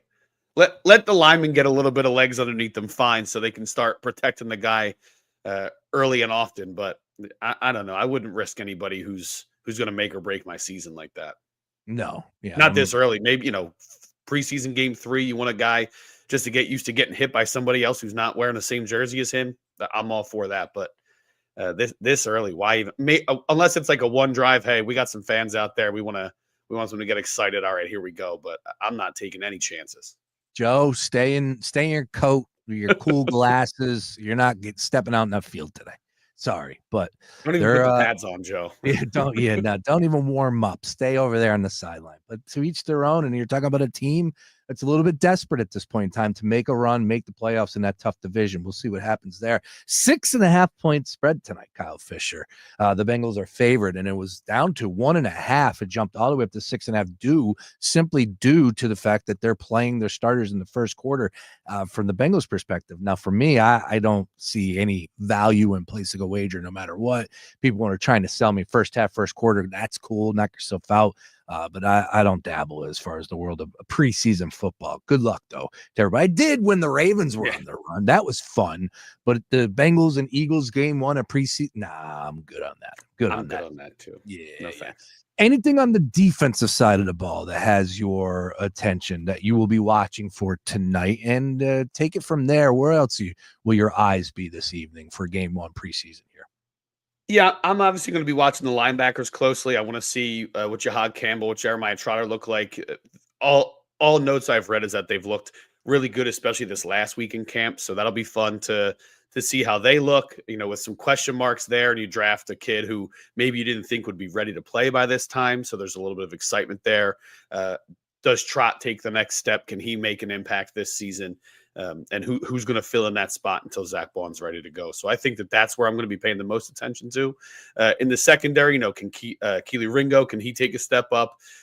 Do they even – I haven't seen any official reports if they said certain starters aren't going to play, but like if DeJean is going to be out there just to test himself at safety, it'll be interesting to see what that looks like. So secondary a little bit. My focus is going to be on those linebackers, especially Campbell, because first-round pick adding to this young defense, that's exciting to me, especially having been a fan for so long, knowing the lack of emphasis put on the linebacker position. Now that they've been able to do that the last couple seasons, I'm excited to see it continue. So Campbell will be the guy I watch the most. Defense overall, for sure. Yeah, we don't know exactly who's getting PT tonight, right? Like we haven't seen anything about that, and that's how Nick Sirianni rolls. He keeps you guessing when it comes to preseason, correct? Yep. Right, Yeah, I haven't well, seen anything official just yet. So follow me on Twitter. Follow our guy Corey Nido too. He does a bang up job for the Phillies, but he's one of our lead writers for the Eagles. So check him out on Twitter. He's usually on top of everything. He gets reports before I even see him jump up in the timeline. So oh, by the way, was in Lehigh yet last night, wasn't he? yes, he was. Yeah, I think he was talking to Crawford at like 11:45 p.m. because of the doubleheader, and I think there was a little delay and extra innings, so all kinds of stuff. He went up there to talk to Nola and ended up talking to Crawford close to midnight. Guys on I top of think it. he did talk to Nola as well, too. Yeah, he did. Boots on the ground. Dude's a grinder. Love it. I need to get him Yes, on sir. the show, man. He's a great follow. He's a great follow. He does a great job over there. Speaking of great job, Saquon Barkley building it up for Jahad Campbell. Quote, he's kind of built like Micah Parsons a little bit. I've known Micah for a long time, so I feel like he grows and learns the game a little bit more. You're going to be able to put him in different spots, but just raw, uber athletic, and can fly aggressive. Yeah, look, he was a steal. Mina Kimes, look, she knows what she's talking about. She was like, I'm amazed that the Eagles were able to get him. Like, a lot of people were really floored that the Eagles were able to grab him. And of course, you remember the Howie Roseman video where he wanted him. He said all along that Jahad was the guy. So really interested to see him out there and what PT he will get. Of course, pretty deep linebacker core, right? You got Dean in there, of course, Bond in there, as we were talking about with Trott. And now the addition of Jahad Campbell. So really excited there. Again, it's just tough because we don't know who's going to be in there. And it's just like, all right, It was like 9 or 10 guys didn't see a snap at all last season. It was the guys you would expect, like Hurts and Barkley and Lane Johnson. I think Jahad Dotson didn't see any snaps, but he was added to the group late, right before the preseason game started. So, the normal guys who were either dealing with injuries or a little bit older, who you wouldn't expect to see time anyway. I would expect that to continue this season. Yeah, it's got to be tough, especially on the defensive side of the ball, because you got to get these guys some action, right? Like they had to take some hits. They need to get out there and tackle.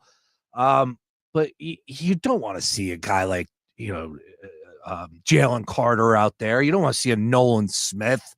You don't want to see a Jordan Davis. Do you? Like, I don't know. Like, at least not long. Sure. I don't want to see them running multiple series out there, but like you said, it's a little bit different for young guys. They want to get out there and hit. They want to get the juices flowing and get themselves ready.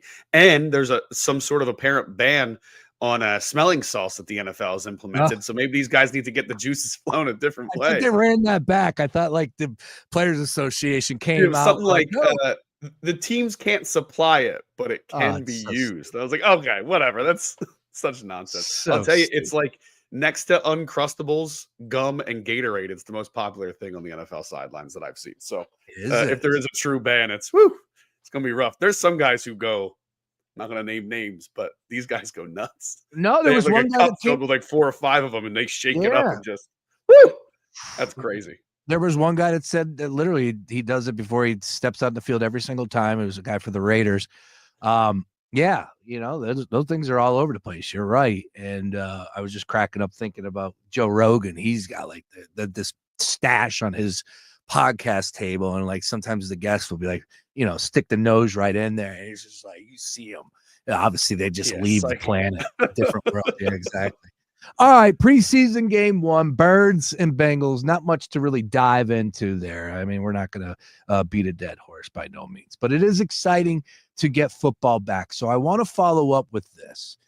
As we are a few weeks away from actual game action, of course, the Eagles open up against the Dallas Cowboys. I want to focus on the NFC with you. So let's have a little exercise right now on August 7th. And if you wouldn't mind, riddle me with a little power rankings as far as the NFC is concerned, Kyle Fisher.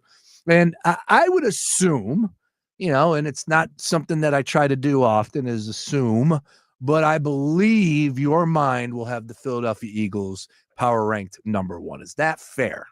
That is fair, yes. I think that it's tough to argue with a team that, whether you're a fan of the team or you love to hate the Eagles, everybody seemed to call them a super team all year long, all off season long. And I'm going to agree with that, whether it's hateful or in a loving way, the super team should be ranked number 1 overall. They should be ranked number 1 in the NFC. Yes, right there with you. Matter of fact, Julian Edlow is a great guest. Love him. And I have no issues with anybody taking unders or betting against the Eagles. Never would. But he was laying out a breakdown as far as Saquon Barkley going for over his rushing total, which is 1,500 yards, now down to 1,450, I believe, on DraftKings. And it was funny. He brought up last year, Saquon went off week 1 for his rushing yards in a season at 1,050. Wow. Think about that. Doubled it. And so anybody that took the under there. But he laid out the reasoning behind wagering on the under, which is, I believe, 1,450 on Saquon this year. And it's simply based off of the history. Players I think he was the 9th player, if I'm not mistaken, to go over 2,000 yards in NFL history. I think that's what he said. All 8 the next season failed to, I think only 1 went over 1,000. Yeah. So these things, the law of averages sometimes play out. But to your point, the thing that we've heard the most about this Eagles team this offseason is how good they were.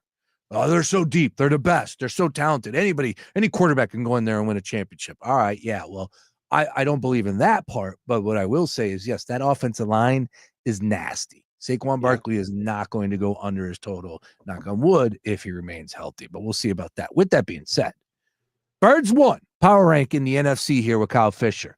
Where do you go for 2? Who's the best competition at this point in time, August 7th, to you, Kyle, in the NFC? I got to go Detroit. I know that they lost both coordinators, which has been a problem for the Eagles in past seasons, but they're so good on the offensive line. They're so good on offense. You say what you want about Jared Goff. He has done exactly what they've needed of him. The coach is incredible. Everything that he's done as far as culture has been really good to see. Having seen them up close a couple times these last couple seasons, there's like a buzz on that sideline that reminds you of the Eagles and the Bills and the Chiefs, that you can tell that they're a little bit above everybody else. They do need to obviously stay healthy on defense. I still think that they're thin there, even after they face some of the problems injury-wise that they did last season. And yes, we'll have to see what the coordinators look like. But to me, I don't see them dropping off at all. I think they're the second team in the NFC. Yeah, and look, we're following as far as odds right now on DraftKings. Eagles are plus 340 to win the NFC. Detroit at 5-1. And I'm not saying go off of the odds, but I'm having a hard time going against the Detroit Lions as well. I think what they have built with Dan Campbell will continue, regardless of losing Ben Johnson. Of course, Aaron Glenn moved on. We'll see how that plays out. But the pieces on offense, especially those running backs, are pretty damn talented. Good offensive line. And defensively, they did have some holes. That is a tough division, but at this point in time, if you were asking me to power rank as well, I'd follow up with 2. Now, gets a little interesting. Where are you going with 3? See, this is tough. So I've been looking at power rankings all week long, just in general, and it really seems to get jumbled depending on what site you look at right here. A lot of people have Washington right there, and that I've spoken highly of them since seeing them up close and personal last season. Obviously, I think a lot of people like what Tampa Bay's offense has done. I'm going to put Green Bay as the 3rd team in the NFC. It is a little bit tough when you have a competition going at left tackle. But other than that, they're really strong. Their defense by the end of the season ended up being a pretty solid defense as far as ratings across the board. Drop passes were a huge problem from them last season. So Jordan Love got a little reckless because they were dropping a lot of passes. If they can fix that, which isn't always a year-to-year problem, there's no reason to think that they won't look strong. Jordan Love, with yet another year under his belt of experience, should be able to protect the ball a little bit more. The culture is pretty good up there. So I think that if I had to, I'd put Green Bay 3, but really, really tough decision from here on out, to be honest with you. Well, if you're following Kyle, there's some money to be made there. Good value, plus 950. Again, there are 2 teams in front of them, but still similar numbers there. But I could ride with you on that one. We'll see what happens at the wide receiver position. Again, something that they've been trying to figure out. But the quarterback is good, that's for sure. All right, where are you going next after that? So I really wanted to put Washington 3. I wanted to put them here as well, but the Terry McLaurin situation just really has me thrown off. And I don't know if I trust that Debo is going to be anything close to what people ever assumed he was going to be. I don't think he ever lives up to what the hype was for him. I'm going to go Tampa Bay next. Strong defense, really exciting offense. I know that everybody's a little bit older, and will Baker do what he did last season again? He's really settled into a role. I don't think he's trying to be the best quarterback in the league anymore. He's trying to be the best version of himself. You really saw maturity these last season and a half, 2 seasons from Baker. They've added to an already strong offense, an already strong wide receiver core. Rashad White has apparently come into camp in great shape. We'll see how the defense plays out. I think that they should be better in the secondary. At least that's where they targeted in the offseason with the draft. So it'll be interesting to see where they go. But I like Tampa Bay. Another year of Mike Evans. I don't know how much longer they'll have him, but Evans and that offense has been really clicking these last couple seasons, and I don't see a fall off from Baker just yet. Irving had a great season last year. Of course, like you said, with Baker, look out.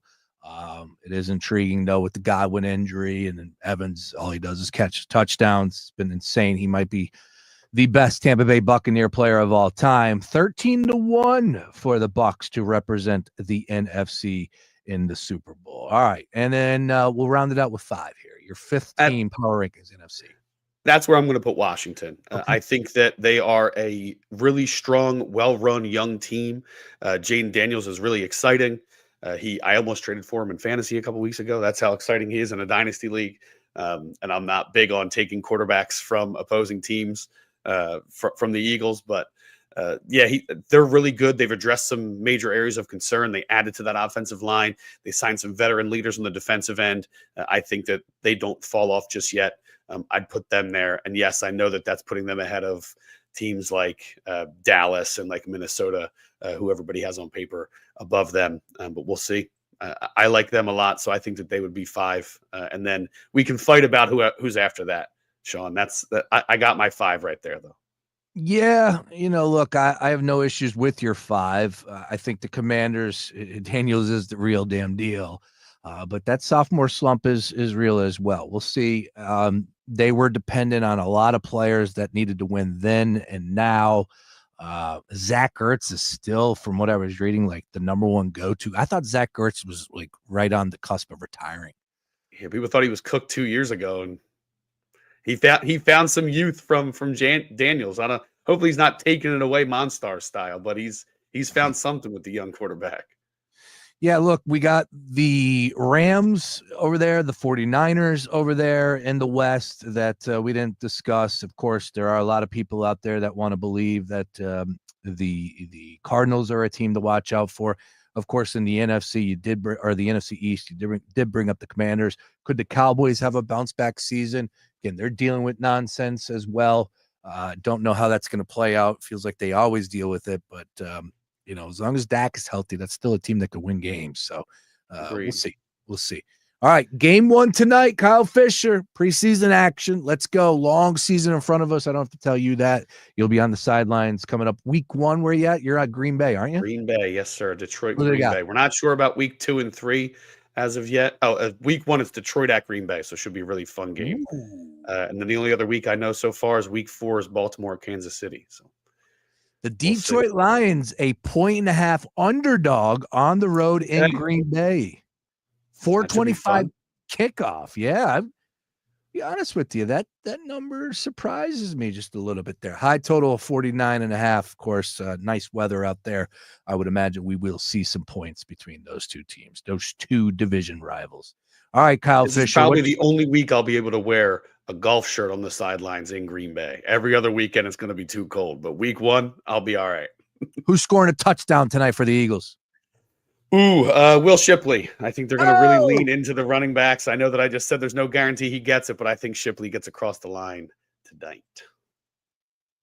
They don't have any touchdown props just yet, or do they?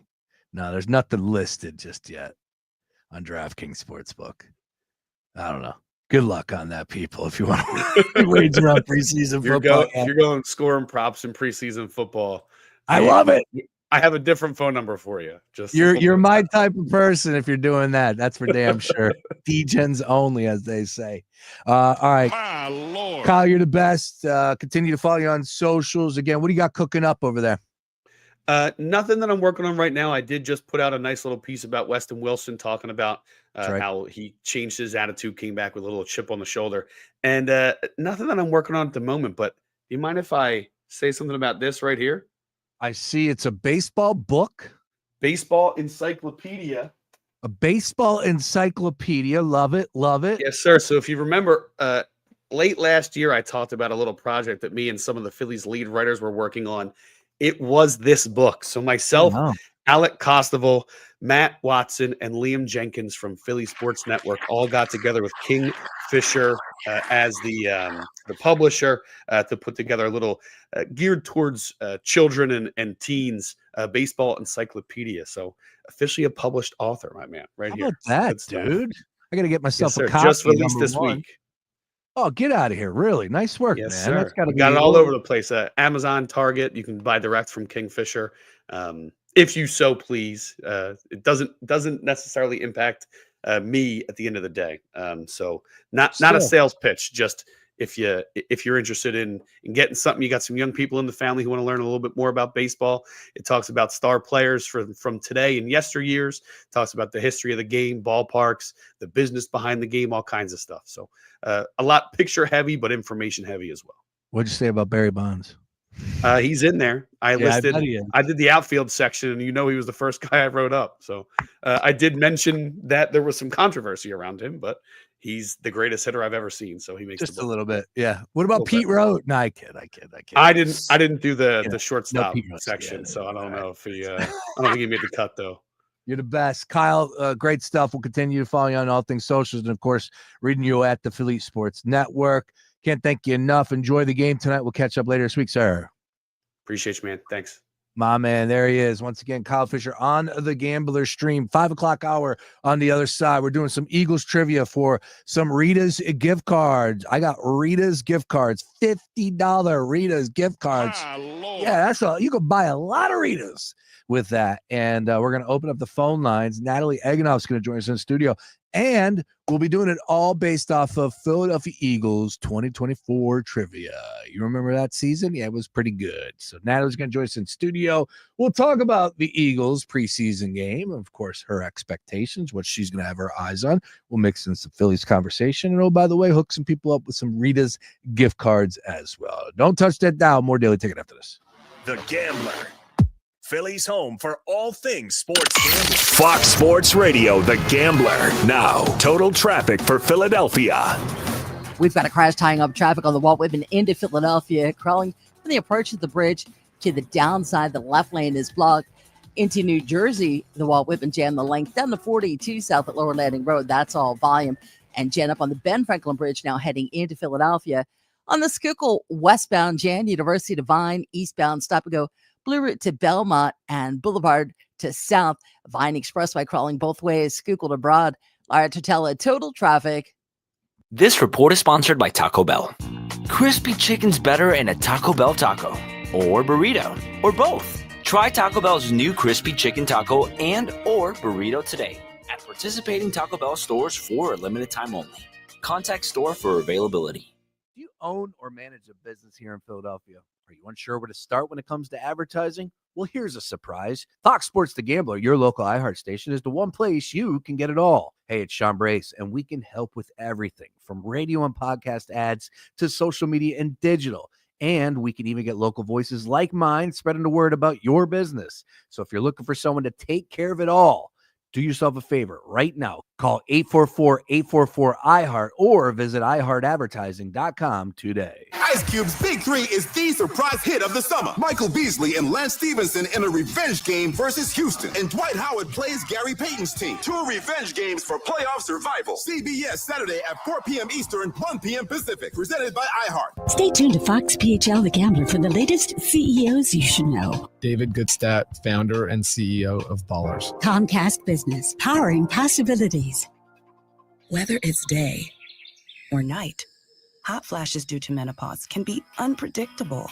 That's why there's Veoza, a prescription treatment proven to reduce the number and severity of hot flashes day and night that can start working in as early as 1 week. Based on clinical studies measuring efficacy at 4 and 12 weeks, individual results may vary. Talk to your healthcare provider about what this may mean for you. For moderate to severe vasomotor symptoms or hot flashes and night sweats due to menopause, Veoza can cause serious side effects, including liver problems. Your doctor will do blood tests before and during treatment. Stop Veoza and call your doctor if you have symptoms of liver problems, such as feeling more tired than usual, decreased appetite, nausea, vomiting, itching, yellowing of the eyes or skin, pale stool, dark urine, or stomach pain. Don't use Veoza if you have cirrhosis, severe kidney problems, kidney failure, or take CYP1A2 inhibitors. Ask your doctor about Veoza. To learn more, call 1-866-239-1637 or go to Veoza.com. That's VEOZAH.com. Hi, Zoe Saldana. Welcome to T-Mobile. Here's your new iPhone 16 on us. Thanks. And here's my old phone to trade in. You don't need a trade-in. When you switch to T-Mobile, we'll give you a new iPhone 16. Plus, we'll help you pay off your old phone up to $800, and you still get to keep it. There's always a trade-in. Not right now at T-Mobile. I feel like I have to give you something in return for karma. That's okay. I don't really have much in my purse. Oh, let's see. Juice box. I'm a mom. I'm good. Seriously. Let me check. Oh, hot sauce. Take it. Really, I'm fine. Oh, I have raisins, a balloon. Wait one sec. I've got cupcakes in the car. Switch to T-Mobile. Get a new iPhone 16 with Apple Intelligence on us. No trade-in needed. We'll even pay off your phone up to $800. With 24 monthly bill credits, new line, $100 per month on Experience Beyond. Finance agreement $829.99 and qualifying portal. For well-qualified plus tax and $10 connection charge. Pay off via virtual prepaid card. Allow 15 days. Credits end and balance due if you pay off early or cancel. See T-Mobile.com. Mira, Jorge, let's bring the nail gun over here. Jose stands tall atop his sustainable flooring company. Totally. It's renewable and moisture resistant, but we have several green options too. Or we got some beautiful reclaimed oak. But floored by his success, he needs to hire more installers. I need Indeed. Indeed you do. When you sponsor a job on Indeed, it's easier for talented candidates to find it, which makes it easier for you to hire them. Visit Indeed.com/credit and get $75 towards your first sponsored job. Terms and conditions apply. Hey, man, you all right? Need me to call 911? No. Call Top Dog Law. Get top dollar for your accident at topdoglaw.com. Once again, that's topdoglaw.com. The last thing anyone wants is to leave behind confusion, stress, or worse, family conflict. That's why estate planning isn't just for the wealthy. It's for families like mine, and probably like yours. With Trust and Will, I created my estate plan in minutes, from naming guardians for my kids to putting our house in a trust to avoid probate. Fast, affordable, and way easier than I thought. Every plan is designed by estate planning attorneys and customized for your state. Plans start at just $199 and include essentials like healthcare directives and power of attorney. With Trust and Will's bank-level security and built-in privacy protections, your personal information and your wishes stay safe. Whether you're newly married, raising kids, caring for aging parents, or just want peace of mind, Trust and Will makes it easy to protect what matters most. Go to trustandwill.com, use code RADIO at checkout, and save 20% on your personalized plan. Because there's no better time to protect the people you love. Trust and Will is an online estate planning service. See website for details. You see what I see, love? Our grandson splashing his mom with a cannonball? You. Having heart failure is hard enough, but now you're having trouble opening the sunscreen. Carpal tunnel acting up again? Yep, and there are my stomach issues. And how tired I am. I could use a nap. Let's take a dip, and then we're calling your cardiologist to see what's going on, okay? If you have heart failure and something's off, it may be ATTR-CM or transthyretin cardiac amyloidosis. It's a serious heart condition that gets worse over time. Vindamax, tafamidis, is a prescription pill taken once a day to treat adults with ATTR-CM to reduce death and hospitalization for heart problems. Tell your doctor about all your medications, medical conditions, and if you have liver problems or breastfeeding, pregnant, or plan to be. There are no known side effects with Vindamax. For prescribing information, call 1-877-278-9632. Learn more at Vindamax.com. Seeing what I see? Ask your doctor about ATTR-CM. Sponsored by Pfizer. Your one stop for advertising? Call 844-844-iHeart. This is the story of the one. As a safety manager at a manufacturing plant, he does everything he can to keep his coworkers safe.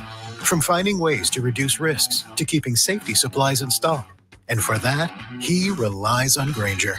Grainger offers a broad range of quality products and next-day delivery, so he can always play it safe. Call 1-800-GRAINGER, click Grainger.com, or just stop by. Grainger, for the ones who get it done.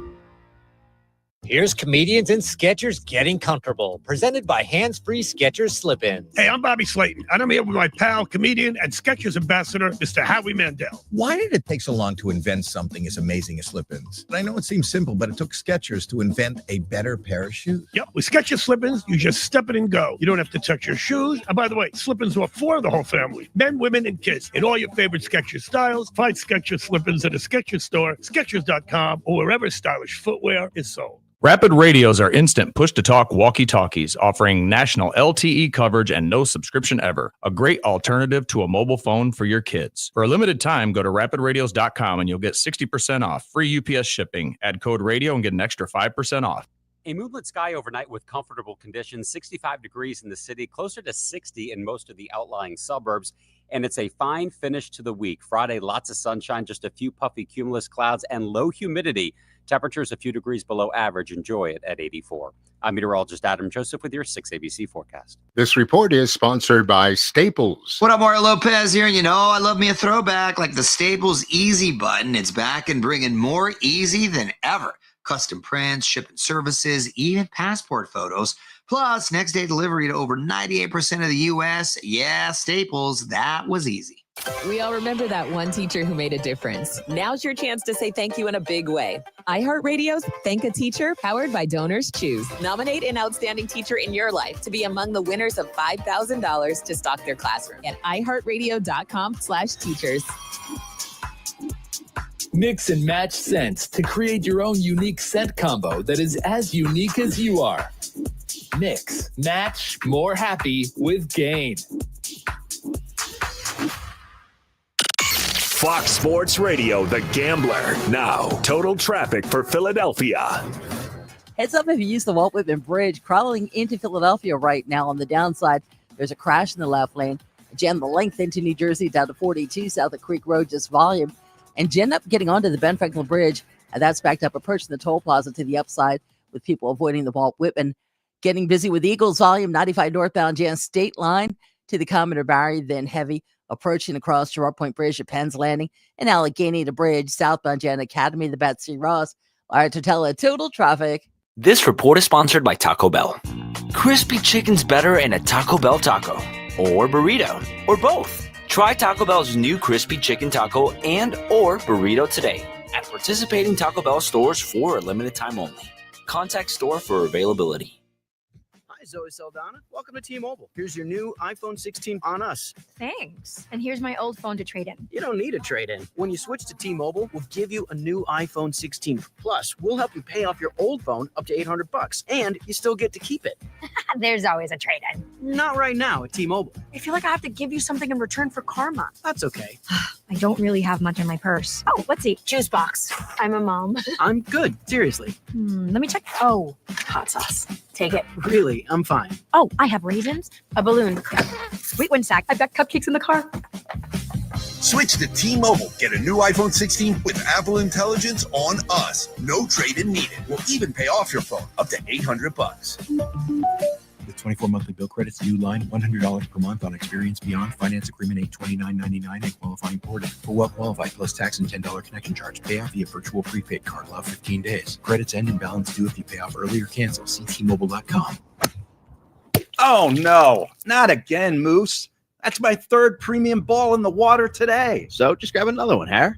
Yeah, easy for you to say. These balls are expensive. Not mine. I get all my balls from buymyballs.com. That's balls with a Z. Top quality, recycled premium brands for a fraction of the price.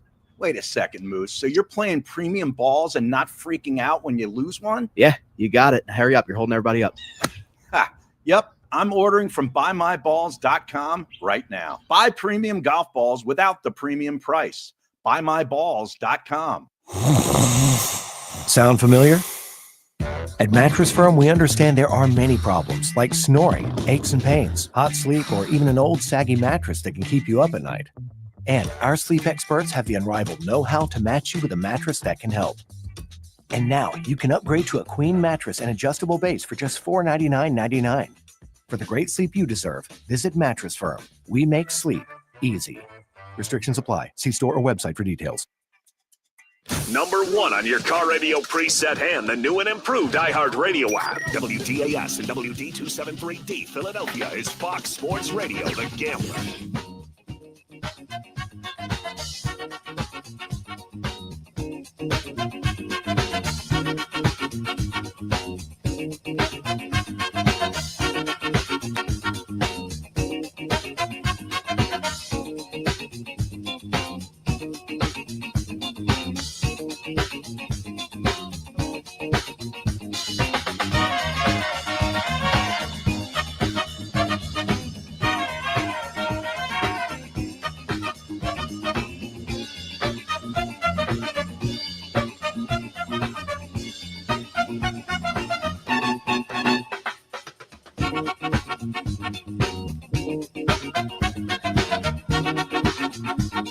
Daily Ticket with you here, 5 o'clock hour underway. Joining us in studio, as always on a Thursday. We love it. You love her. You know her. Natalie Eganoff. Natalie. Hi, Sean. Streaming live, all things socials. That's right. iHeartRadio app. And can you believe it, Nat? No. Football season is here. Well, it's so crazy, right? Because I always thought, they extend the season. It's 17 games now. We have football until March. If you really think about it, once the season ends up shaking out, the parade was the middle of February, then it's March. And then it's like you blink, April, May, June, July, and it's August, and the first preseason game is here. And I just can't. I mean, I can believe it. And I'm ready to go. I don't like preseason. No, it's not I'm excited to see John Campbell. Yes. I'm hyped to see him. Yes. I know the Bengals, they're going to start. I think they said that they're going to play into the second quarter. I don't know what the hell they're thinking. Good on them for doing that. But I don't take stock in preseason. Okay. Unless to see if there's, a competitive situation for a positional player.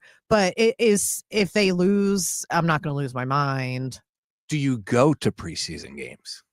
So I was thinking about going tonight, but I'll probably no. I've gone. Yeah. I've gone. It's the second half is tough. Well, then second half is just, by the fourth quarter, you're like, what am I there's doing? no way I could see a fourth quarter in a preseason game, but I would go. And I would also say this, I think it's one of those spots where if you have a kid or somebody doesn't get an opportunity to go, I'm not trying to be snooty. No. But it's a great time to go experience the stadium, walk around. Yeah. Go to places that you might not go, of course, during an NFL Sunday. You're not leaving your seat. Right. I was thinking that too. I think it's great for families. And the atmosphere isn't as crazy as it is, on a Sunday in the stands. And it's a lot less emotional, I think, for the fan base. But the emotions are going to start tonight because you're damn right. It's like you see, once you see them on the field, it's just, oh my God. It's unbelievable. We're here. We're doing it again. Yeah. Buckle up. Here we go. Last Thursday with the Hall of Fame game, my wife was like, that's live? And I'm like, yeah, we're football season. She's like, it's July. It's July. Yeah, I know. I know. It'll be year round soon enough. Just you wait. We love when people get involved with the conversation. Stanley Krupinski says, hello, Nat. Finally, you are back. Oh, hi, Stanley. Well, Stan, she's been here. Where you been? I'm here and I'm back, and we're going to have more soon. Amen to that. Which, a lot more. Yeah, a lot more soon, Sean, that I'm really excited about. So we all are. It's going to be a fun football season for us here on The Gambler, and then some. It's been a heck of a past few weeks. We're just in Chicago. We're going to be doing stuff at Little League World Series, and August is rolling on. Yeah. And then, boom, all of a sudden, college football is front and center. I know. You get down with college? So to be perfectly honest, I never felt a connection with a team. Understood. If there's any team, it would be Temple. We know that their track record, they're not exactly. Yeah. They do have a new coach this year, though. I listened to his interview. He seems awesome. So, but I like obviously I like SEC teams. I love watching Bama. I like watching Alabama or the Bulldogs. Yeah, Georgia. Yeah. And then what's interesting is I was pretty much on the Oregon train before Chip Kelly got here. The Ducks. Oddly, I took a liking to the Ducks right before Chip left them and came to the Eagles. So I dabble with it. I would like to watch a little bit more of it this year. Well, I bring it up because Penn State's good. And Penn State's awesome. That's Yeah. actually I went to see Penn State Villanova, which was super cool. How about that, sports fans? And they're running it back. Yeah. This year, week 3, and we just were on a call earlier today that we will be broadcasting live.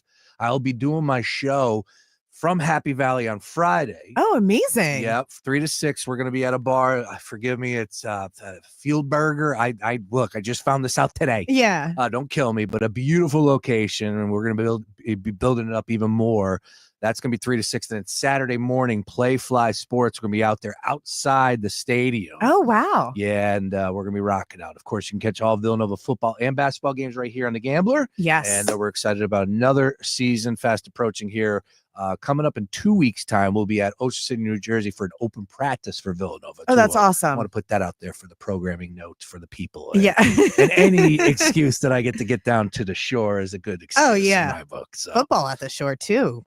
Yeah, it's at that stadium over there in Ocean City, and they got the pier out there. Villanova's been doing it for a couple years, and I've been trying to get myself included. Right. Like, hey, and you're like, now you're like, I'm coming, guys. I'm like, yo, I brought it up about 3 months ago. Yeah. And it's funny because the guys, Nino and Travis, do a great job for Playfly. And of course, we all work together getting these games off the ground. And I hit them up literally 3 months ago.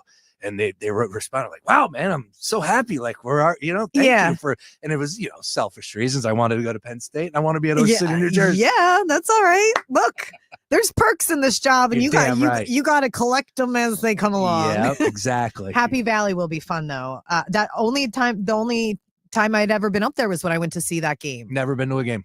Really? Yeah. Okay. So my first time was only, I want to say 2021. So really not that long ago. I never got a chance to go up during college or anything. Did you go up to Penn State at all? I partied a few times. I made a few concerts up there. Saw Limp Bizkit at the Bryce Jordan Center. Stop. Yeah. Oh, that's a good one. Oh, yeah. That was a real good concert. That's amazing. I can't believe he just turned. Didn't Fred Durst just turn like 50 this year? Did he? Yeah. Sounds about right. Yeah. That's where we're at now. There was the exactly. It was the tour. That was the Family Values tour. That's what it was. It had a bunch of these other bands involved, and Met the Man, Redman were there. Oh, sweet! Yeah, Chemical Brothers were there. I forget who else was there. Stained. Okay. And then Limp Bizkit closed it down. Oh, you're rocking out. Yeah, that was my day. Give me their backwards red Yankees cap right now. Yes. All right. So look, bottom line is football is back. Eagles are here. I'm just curious because we were having some fun with Kyle Fisher. You just joined me before you did. And we were going through some power rankings. Like, as we sit here on August the 7th, how real do you think the Commanders are? We know they had a great season last year. We know Jaden Daniels is the real damn deal. But I'm reading things like Zach Ertz is like the number one guy. Terry McLaurin not being in camp, dealing with his situation. Right. It doesn't seem like it's going to get resolved. But like they have a lot of older guys on that team. I don't know. Where do you stand as far as who's going to give the Eagles their toughest test in the division? In the division? Yeah. I mean, just by process of elimination, yeah, I would say the Commanders, but I have absolutely no fear of them. I don't fear any team this year I really don't against the Eagles.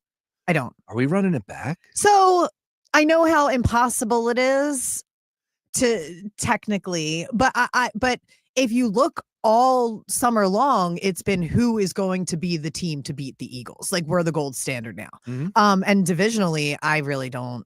Like Zach Ertz, like no disrespect, loved him here, but I thought he was retiring. He was retiring. He was retiring, and like you said, they're all older. Mm-hmm. And I mean, Zach, I feel like he kind of hit his peak 7-8 years ago, right? He was definitely the safety valve for Jaden Daniels. Right. He was using him a lot more last year. Yeah. But, I don't know if that's going to be a successful route this year. I really don't. No. And I just, honestly, I just think the Eagles defense, I think we're going to be all right. Yeah. And there's nobody who scares me. Certainly not the Cowboys. Yeah. Look, Certainly not the Cowboys. How do you feel about the Cowboys? I think the Cowboys are like, they could be the worst team in the NFC. Well, and you know that we do this every year too, Yeah. because it's like, well, I'm like, I don't fear them. As I just said that out loud in the back of my mind, I'm like, but wait a minute. You never, they do have those flashes. They have those really strong games, and offensively, sometimes I feel like if Dak gets into like a rhythm, he's able to kind of put up those points. He's a good quarterback. He's a good quarterback. But can they keep him healthy? They still don't have a run game that's, in my mind, going to be successful. Right. They're still hurting there. But they have CeeDee Lamb, who, for my money, could very well be the best receiver in the game. I agree. They went out and got George Pickens, who's a hell of a B receiver. So I like their tight end. They have pieces, but man, that's a new coach. You're dealing with all the drama. I was going to say the locker room drama doesn't help too. And I just feel like that could blow up in their face. And it could wouldn't shock me. totally. And if the players don't even want to be playing there, I think that speaks volumes to the culture that they're entering into for the season. It's like, how do you find your rhythm as a team if these guys don't even want to be there? Yeah. They don't even want to play in Dallas. Tell you what, the juices are going right now, Nat. And no, it's not because Joe Burrow's walking in, but Joe Burrow's walking in. I'm starting to get the vibe. What's he wearing? Let me look. I gotta find it. He's not wearing anything special. I'll tell you what. I'll be honest with you. My wife loves Joe Burrow. One of my best friends loves him. You know Breland from Fox? Yes. She's a Joe Burrow guy. She loves Joe Burrow, respectfully. Yeah. As we're professional women in sports. But she professionally and respectfully, she loves him. I mean, look, it's all the same here too as well. But I mean, he is a very good-looking man, and he has his own style. I think he actually walked a runway once, if I'm not mistaken. Did he? Yeah, I believe he did do some modeling, like some France deal or parrot, whatever. Oh, I believe it. Yeah, I'm looking him up now. I want to see what he's wearing. He's just wearing your normal gear, and I don't know if I would risk throwing him out there. What do you got to learn with Joe Burrow? The reason why I wouldn't. The reason why is because they say they got some slow starts in these past 2 seasons. So that's why they want to go ahead and play their starters in the preseason, whether it's game 1 and game 2. Yeah. And then rest them game 3. I just don't agree with that whatsoever. Maybe if you want to play everybody else, that's fine. But as far as I'm concerned, when it comes to my quarterback, if I'm Zach Taylor, he's not seeing the field tonight. Yeah, no. And if they want to do that, then that's on them. But I still I find it pointless, redundant, and like an injury, like just risk for injury in the preseason to put him out there. It really is. That's what it comes down to more than anything. Why is it still? They lessened it a game. It used to be 4 games. Correct. Now it's 3. Yep. So why? I don't know. Maybe 2. I feel like 2 is fine. I think 2 is coming. And, with these split squad scrimmages, that's the focus. Yeah. That's everything that they say. It's like, oh, that's where we're going to get our work. And that's fine. And look, I think we could all be realistic and say that the product is rough in September. Yeah. Right? Like there are games you're like, oof, clearly not those plays or those drops or those fumbles are happening in December / November. So I kind of would like the preseason to mean a little bit more. Is that even the right way of saying it? I wish, know what you're saying. Yeah, I wish there was something a little bit more enticing to get these players out there. But all in all, you could lose a season. There's nothing to gain. No, there's nothing to gain, I think, from it. And again, the risk for injury. So if they want to throw them out there, then all righty. So Jalen Hurts doesn't see the field if Coach Nat is on the sideline instead of Coach Nick. Absolutely not. Can I call you Nat? Yeah, everybody calls me Nat. All right. Yeah. I didn't know that. Oh, yeah, that's fine. Everybody calls me Nat. All right, good. All good. Played softball on Tuesday down at Citizen Bank Park. Oh, yeah. How did that go? We got smashed. Did you get smoked? Absolute And you just warmed up last week with Gearhards. We felt good. We were out there, Buster and myself. Yeah. And then we ended up losing 5-0. 5-0. Yeah, it wasn't. What position did you play this week? Third. I was eating it up. I was out there in the hot corner. You were in the hot corner. Did you have the right glove? I had a good glove. I brought my own. Yes. I got there and look, it was a great time. Police athletically awesome, good stuff, and a lot of fun people involved. But we weren't hitting the ball well. Let's just put it that way. No, it's tough. That's tough. I mean, slump. great, cool field. I mean, awesome to play at the bank, though. I mean, my unbelievable. God. Yeah. Yeah, and look, they it wasn't Dan Baker, right? I think it was Scott Palmer, if I'm not mistaken, doing the PA, literally calling your name out. Jumbotron camera. I'm like, this is just insane. You're like, yes, here I am, everyone. How did Buster do? Buster, he hit the ball. He's like a power hitter. He could slide in as a DH, don't you think? Oh, definitely. He said, he goes, there's a video that he did, and he goes, they're like, what do you expect? Oh, he was on, I think, with Breland, if I'm not mistaken. She was like, what are you know? He's like, I hit the ball. Yeah. Yeah, that's what he did. He hit the ball twice. Okay. Yeah. Not base hits, but he hit the ball. That's okay, but he hit it. You making contact is half the battle. Look, all I know is there's one thing and one thing only that, like, you can make an error. Yeah. You can strike out. Yeah. You can do anything when it comes to playing in those events that will make you look bad. The only thing you can't do is get hurt. Yeah. That's it. Yes. You get hurt, and that's going to hit the timeline. People are going to feel bad for you, and you're old. Yes. And, like, that's the first thing that goes to my mind is, like, don't get hurt. Yeah, no, you can't. So I played in the NRG charity game. Oh, where people get hurt all the time. Oh, they get hurt all the time. Again, Breland, we've brought her up like 6 times today. She got hurt last year. Yeah. She got hurt last year. She had to go get an X-ray on her ankle. The year I played, I had a close encounter. Like, I slid and my knee kind of buckled out a little bit. Slid on the turf? Yeah. Ooh. Well, I don't wear spikes. No, but so you slipped. I slipped as I was, Gotcha. and my knee, I could feel it. I thought you meant like you were actually sliding for a first down. Oh no, I did catch a touchdown though. Nice. In the end zone, which was amazing. Yeah. Highlight of my entire athletic career. During a charity game. Truly was. They've made a pretty big deal about the NRG touch game. I think that's a pretty cool deal down there. Yeah. Yeah, but it's like highly competitive. It's highly competitive, and like you want to get out there and you want to play and you don't want to look stupid, but like at the same time, we are too old to get injured during these like pickup games. I saw, yeah, exactly. It's the first thing that goes to my mind. I did see a video, and it did make the timeline, but I won't put it out there right now. But I want to know. Tell me. I saw a former Eagle player who was, one of the coaches who was giving a referee a hard time.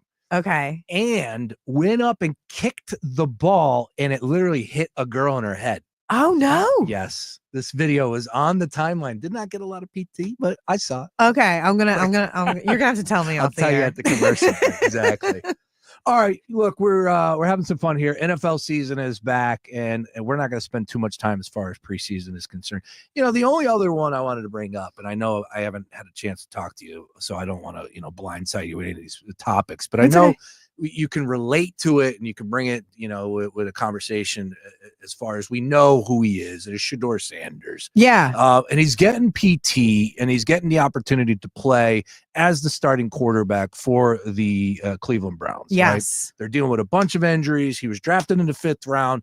And I just don't understand why people want to make the case. And there's smart people making this case. Louis Riddick saying that they're setting him up for failure by playing him with the ones. And I just say, like, look, we're talking about preseason, and there's only 3 games for you to get out there and prove yourself. I don't understand why we want to, like, almost, put Shedeur in bubble wrap with this discussion. It's like, dude, he gets an opportunity to play. That should be the focus. Well, I agree with that. And also because it's the Browns, and Correct. They need to figure out their quarterback situation. And right now it's a competition, and he's a part of that competition. So here's what I will say.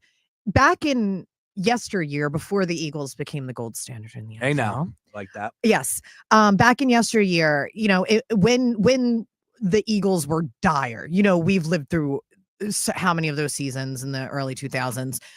Preseason would matter a little bit more because you're trying to figure out who the key components are for your team. Yep. Right. The Browns, they desperately need to figure it out. And if he's available, I would want to see him. I don't think it's hurting his chances, especially the way he came into the league, right? His attitude, his cockiness, he thinks that he's going to like waltz right onto the field. And there's a part of me that thinks he should put him out there.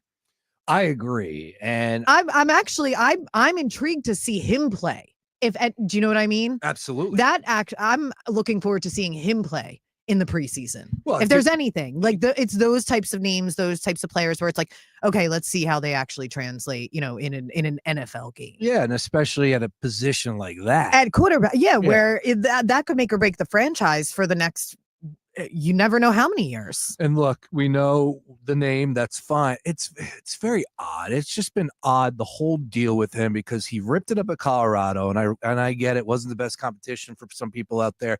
His old man was the coach. I get whatever. Still, the numbers are the numbers. Travis Hunter was incredible. He's balling out with Jacksonville. Shedeur is interesting to me, and I don't understand why smart people will get on TV going, they're setting him up for failure. Here's the deal, though. Mary Kay Cabot has been covering the Browns forever. I believe she just got inducted into the Hall of Fame. Oh, wow. Yeah. Amazing. I'm familiar with her work. Yeah, she's incredible. Yeah. She actually came out and said she believes that the Browns are doing it right. Let's have a listen. I do think that they are doing this the right way with him and making sure that he is successful as he comes up the learning curve. And they're flying in the face of what everybody wants them to do, but they have stuck to their guns, and they're not succumbing to media pressure and public pressure and fan pressure. They're not doing that. They're doing what's right for Shedeur, and people have to understand that. They're doing what's right for the football team and for Shedeur. Yeah, look, I just from the standpoint of I want to play. I don't care if I'm out there with 5s, 1s, 2s. Yeah. I don't care if I'm out there with guys that won't be here in a week. Bottom line is I'm in the NFL as a rookie, and I'm getting the opportunity to start. Yeah. That's it. Yeah, and I agree with her. And again, it's the Browns. Like, what do they have to lose? Yeah, nothing. Joe Flacco's the starting quarterback. Right. Like, come on, man. Right. That's what I'm saying. Like, there could actually be a competition here. Is that what you want, Flacco, for, like, if this is your future, why not? Yeah. If this is a shot at your future and getting a glimpse at it and seeing what you have in this guy and actually how he's going to make that transition to the NFL, then they have nothing to lose. I agree. The Browns have nothing to lose. I agree with you on that one. That's a hot button topic that's happening in the world of the NFL. Again, not making too much of the preseason, but that game will be going off tomorrow. Yeah. And you got the Browns and Panthers on Friday Night Lights edition. You hear Panthers 6-point favorites, 32.5, low total, 32.5. Don't know how much I'll be watching that game, but I'm with you though, Nat, because I will be tuning in. Simply. Yeah, they Pickett too. Yes. Yes. Well, Pickett got. So that's the thing. Pickett's hurt. Right. They also drafted Dylan Gabriel out of Oregon. That's hurt. It. Yeah. And then it's Flacco and Sanders. Flacco's not playing. Then they just brought in 2 other quarterbacks because they have to get. They literally have 6 quarterbacks on their roster. Once again, it's the Browns. Yes. It's the Browns. Yeah. All right. I want to get this one, and then we'll take quick time out. We'll come back with some Phillies conversation. But what did you do when the Eagles ended up losing that Super Bowl to the Chiefs? Like, what was how did you go about your emotions the following week, the following month? Take me through that Super Bowl loss for Natalie Eganoff and how you were able to get through it. Okay. Well, actually, I had a broken ankle at the time. Damn, how'd you break your ankle? You really want to know? I've heard some crazy things. Like Harry Mays tore an ACL stepping on acorns. I remember that. And I remember him scooting around on his scooter. I love Harry. I love Harry. Yeah, Harry, I love Harry. I didn't mean to bring that up, but Well, me and Harry, we're not too far apart there. I was power walking and in the city. I'm a big power walker in the city. Really? I do a Rocky route. I'll do 7 miles Art Museum back, South Philly. Power walking. What's the difference between walking and power walking? Oh, you gotta walk at a brisk pace and keep your heart rate up. Okay. So I got the arms pumping. My headphones are in. I'm at 19th and Walnut. Beautiful day. I step off a curb, and right on the side of the curb there was like a divot that I didn't see, like a little pothole. Okay. Like with the so I stepped into it. My ankle twisted. And you broke your ankle. And I broke my ankle. Now, I had been working out with ankle weights the week prior, so my doctor said I probably stressed it a little bit more. And Sean, I don't know if you probably have never had this issue, but I abused my feet with years of high heel stiletto usage. Yeah, can't say you can't relate. No, can't relate. But it does a number. And I'm like, at some point in my life, I'm going to preach about shoe safety because it did a number. So I've had ankle issues and foot issues before. So yeah, power walking, broke my ankle. So I broke my ankle right before the NFC Championship game. All right. And I should have told people that I was like dancing on the SEPTA thing. Yeah, I that should have would've told been good. people. Yeah, like that would have been cooler. So we smashed the Niners, right? In the NFC Yeah. Championship game, right? Yeah. Yeah. That's right. Yeah, That's and what he then got hurt. so it was nice. My friends came over for the Super Bowl because I wasn't really mobile. Gotcha. Yeah, I was in a boot. Very nice friends of yours. Yeah, so we watched So it what happens there. if the Eagles won the Super Bowl? Were you ready to go tackle downtown on crutches? I was gonna figure. I had a scooter as well. Oh, okay. I was Scoot. I was gonna bust out the scooter and scoot down Broad Street. All right. I did. Yeah. So I just kind of I was already on the IR. So I bring it up for two reasons. Okay. Number one, first of all, Jalen Hurts, for my money, is like one of, if not the best quote machine in Philadelphia sports. I adore him. I can't get enough of Jalen. I know people like to throw that in my face and say he speaks coach speak. He's just a thoughtful. He's just a thoughtful person. He's very smart. He is very. He's very emotionally intelligent, which Yes. is something that I like to have in my quarterback. Yep, I would agree with you on that one. Also, he's got Kobe in him. He's got MJ. in him. Yes. Yes. He's got the killer in him. Oh And my he doesn't have God. time for your nonsense. He No. doesn't have time for these stupid lists or anything like that. And that's why I love him. Yeah. Yeah. I don't think I don't believe any of this is fake with Jalen. I think he is the real deal. Like when he gave, so perfect example was with the ring deal this year. Yeah. And he said, one at a time to Nick Sirianni. He didn't want to wear it. He's like, Yeah. that's last year. Like, that's real. That's Yeah. what drives him. So I didn't see this. And apparently he did say this with another radio station, but he did say, quote, the joy of winning, it still had no comparison to the pain of losing it. And of course, he's talking about the Super Bowl. Yeah. I mean, I got goosebumps just saying that. Yeah, I know. I got the chills now too. Let's go. Funny you mentioned that. I actually tweeted out last night because he said something yesterday that was super profound. I said somebody and Sean and I will if you I got it right here. You got it right there. Nothing that I've accomplished in the past will get me what I desire in the future. That was it. That was it. Ah, but goosebumps, Nat. Sean, Goosebumps. I think we should put Jalen's quotes into fortune cookies, right? All right. And then we can sell them.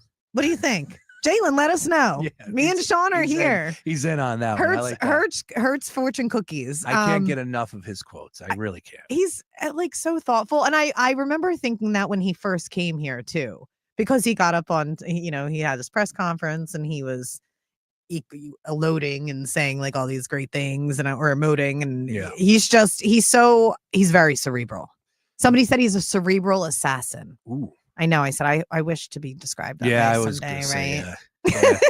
This one guy, I just saw this dude at Starbucks. He was talking about his kid, and I'm like, wait, I have no idea what that is. And apparently, it was like this test that he passed. And he's really smart. And I'm like, yeah, that tells you all you need to know about that one. Anyways, I bring it up because again, that answer is fantastic. I love what he said about nothing that I've accomplished in the past will get me what I desire in the future. That's fantastic as well. But I also bring it up because you know what? When you do lose a Super Bowl, there are different ways that you can get past that loss. Travis Kelce had something to say. Are you a fan of Travis? No. You don't like Trav? No. You're a Taylor Swift girl. I love Taylor as an artist, but I don't. You don't like the two? No, they're great. All right. They're fantastic, and I wish her nothing but the best. And I hope that they're happy. All right. Travis, no disrespect to the Kelce's, he's always just annoyed me. Okay. Even prior to the Swift thing. Do you like Cardi B and Stephon Diggs? You like that combo? Yeah, I love that. So ridiculous. All right. Anyways, Travis Kelce, how is he getting over last year's Super Bowl loss? Oh man, I've thrown that thing in the trash. I moved on. When did that moment sort of occur for you? I don't know. I thought it would happen sooner than you can imagine. I was pretty focused on this year in the offseason. All right, throws it in the trash. Now, do you think that's exactly how it played out? No, because he was he was a baby after the loss. And not obviously it's tough for him, but I think that he thought the way he showed up to that game, dressed like, he was at the disco in 1975. Let's go. I like he showed up thinking that they were going to waltz in there and win it again. They got smoked. We annihilated them. He couldn't get anything done. And then after the loss, when him and Jason put out a tweet and then Travis got upset and he made him delete it and all that stuff. Oh, I didn't even know that. There was a little bit of this going on. And it's so yeah, I guess they put it on New Heights or something. And I'm like, you know what? It's fine. It's your brother. I get it. But Jason, don't forget who made you. I know. And because I guess he said congrats to the Eagles somewhere, Travis got upset. And that's what I really don't care for. You grow up. Yeah. You know, so I do remember a little of that discourse now with Jason going back with fans. And I'm just like, oh, that was so odd and weird. And it's just like sometimes, and Jason does do this. Sometimes he lives a little bit on social media. Oh, yeah. Where I'm like, dude, if you're going to apologize, you're going to be back and forth apologize. Like, no, like just say it and move on. Also, there's a way to correct it. Sorry, this stinks for my brother. I would have loved to see him win another one. However, congratulations to the Eagles. They played a hell of a game. Philadelphia, you've always been great to me. So I'm happy for you. There, that's the tweet. I just wrote it. That's it. Instead, they had to delete it because Travis was at home crying in Taylor's arms, probably writing some sort of song. I did not know the depth of this. I had no idea, but I do remember the back and forth and Kelsey, you know, like eating it on social media. And also, like, I'm sorry, like he's my enemy. Anybody who plays against the Eagles is my enemy. So I don't care whose brother you are. So Travis Kelsey, thumbs up on the style or thumbs down? Does he try too hard? Yeah. All right. Yeah. He looks good. Don't get me wrong. Yeah, he is a good looking dude. Again, respectfully, beautiful man. Beautiful man. Great hair. Got it going on. But when he showed up to the Super Bowl dressed like that, I'm pretty sure it was like a leisure suit and his chest hair was like hanging out. And it had like the, you know what I'm talking about? The triangle collars. I know. I was like, all right, Trav. We know. We get it. I think I got some Travis Kelsey. Yeah. Know your role and shut your mouth, you jabroni. Yeah. That was, after they won the Super Bowl or the AFC Championship game. Anyways, but they didn't win last year. Loud noises. It's a new season. I love Lamp. Yes. It gets started tonight. The Eagles and the Cincinnati Bengals. Joe Burrow walking into the stadium. We'll find out how much he's going to play. Really looking forward to hearing a little bit more about who the hell is going to play for the Eagles because, again, they got to field a team, but we don't want to see anybody of substance out there, and I'm really careful to define who's of substance or not. But we know players are going to play. Looking forward to hopefully seeing some of the big guns out there. Don't want to see Jalen Carter. Don't want to see Saquon. Don't want to see Jalen Hurts. I think I could give you a good list. Easily. Right off the top of my head of who doesn't need to play. AJ Brown, Devontae Smith. Yeah. We know what we got there. Yeah. Like, no. Like, you guys stay. Yeah. You're not going to play it down in the preseason. Yeah. Just hang out, watch the game, enjoy. But the issue is like I said, you got to field a team. So you got the offensive line. Like, you're going to have to play them. Yeah. Yeah. Defensive line, you're going to have to play. So I would like to hear a little bit more on who's who and what's what, but Nick likes to keep that close to the chest. Oh, that's part of his, master plan. Are you a Sirianni guy? I've had my ups and downs with Nick. I think we all have. But he got it done. I'll never complain about him for as long as I live. I complained about him last year. I complained about him too. Oh, did I ever? I was so mad at that performance against Tampa Bay. Yes, the Tampa game. That we were like, this is never gonna work. I'm like, He's dude, stupid. I have no idea what's going on, but they're not. They're better than what they showed. And all of a sudden, the bye week came at the right time. Yeah. Super Bowl champion. And then that was it. Nicky Sirianni. He deserves all the respect. He's not going anywhere. Oh, love him. Yeah. I've always had his back. Always had his back. You don't got to question me. Here's the thing. I'm not afraid to eat, when my words, if I'm wrong about somebody, especially when it comes to the Eagles, because I've been wrong about 1,000 people, but it's only because I care so much. Yeah, doesn't mean that I don't love them deep down. I would never be afraid to admit that I got something wrong. I've get stuff wrong all the time. Yeah.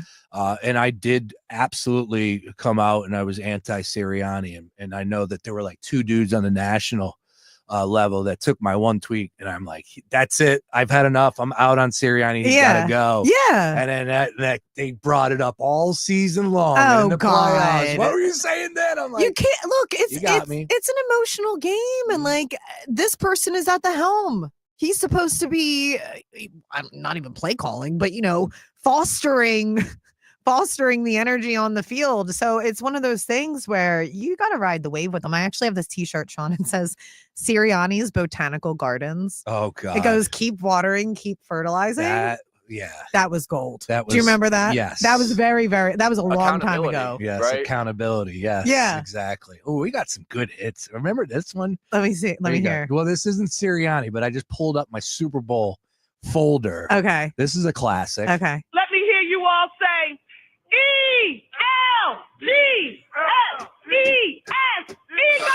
Thanks, Sherelle. Yeah, Let's classic. go Birds. Yeah, there you go. Yeah, classic. That's one. Yeah, I had Philadelphia. I had some. Yeah, I had some good ones in there from Sirianni, including the one you said. Look, I was never anti Sirianni. It was he was hired. Yes. I said Jeffrey Lurie obviously likes something. I'm down, but man, I was questioning. And then that press conference happened, and I wasn't like ripping on him, but I was just like, obviously this dude is not good on a microphone. And he's not paid to be on a microphone. He was paid to be a coach. Cool. Right. So we'll see what happens. And in that first year, it was like wishy-washy. And then they go out to Vegas and got smashed. Yes. And I lost it. And then they turned it on and had a great season afterwards. Right. Last year, the year before when the collapse, I wasn't losing my mind too much because I just felt like there's not much you can do about it. Yeah. You know, we were really, I don't know what was going on. That was that season. The was tough. defense was. I remember I was at that game. I was at the Jets game at MetLife.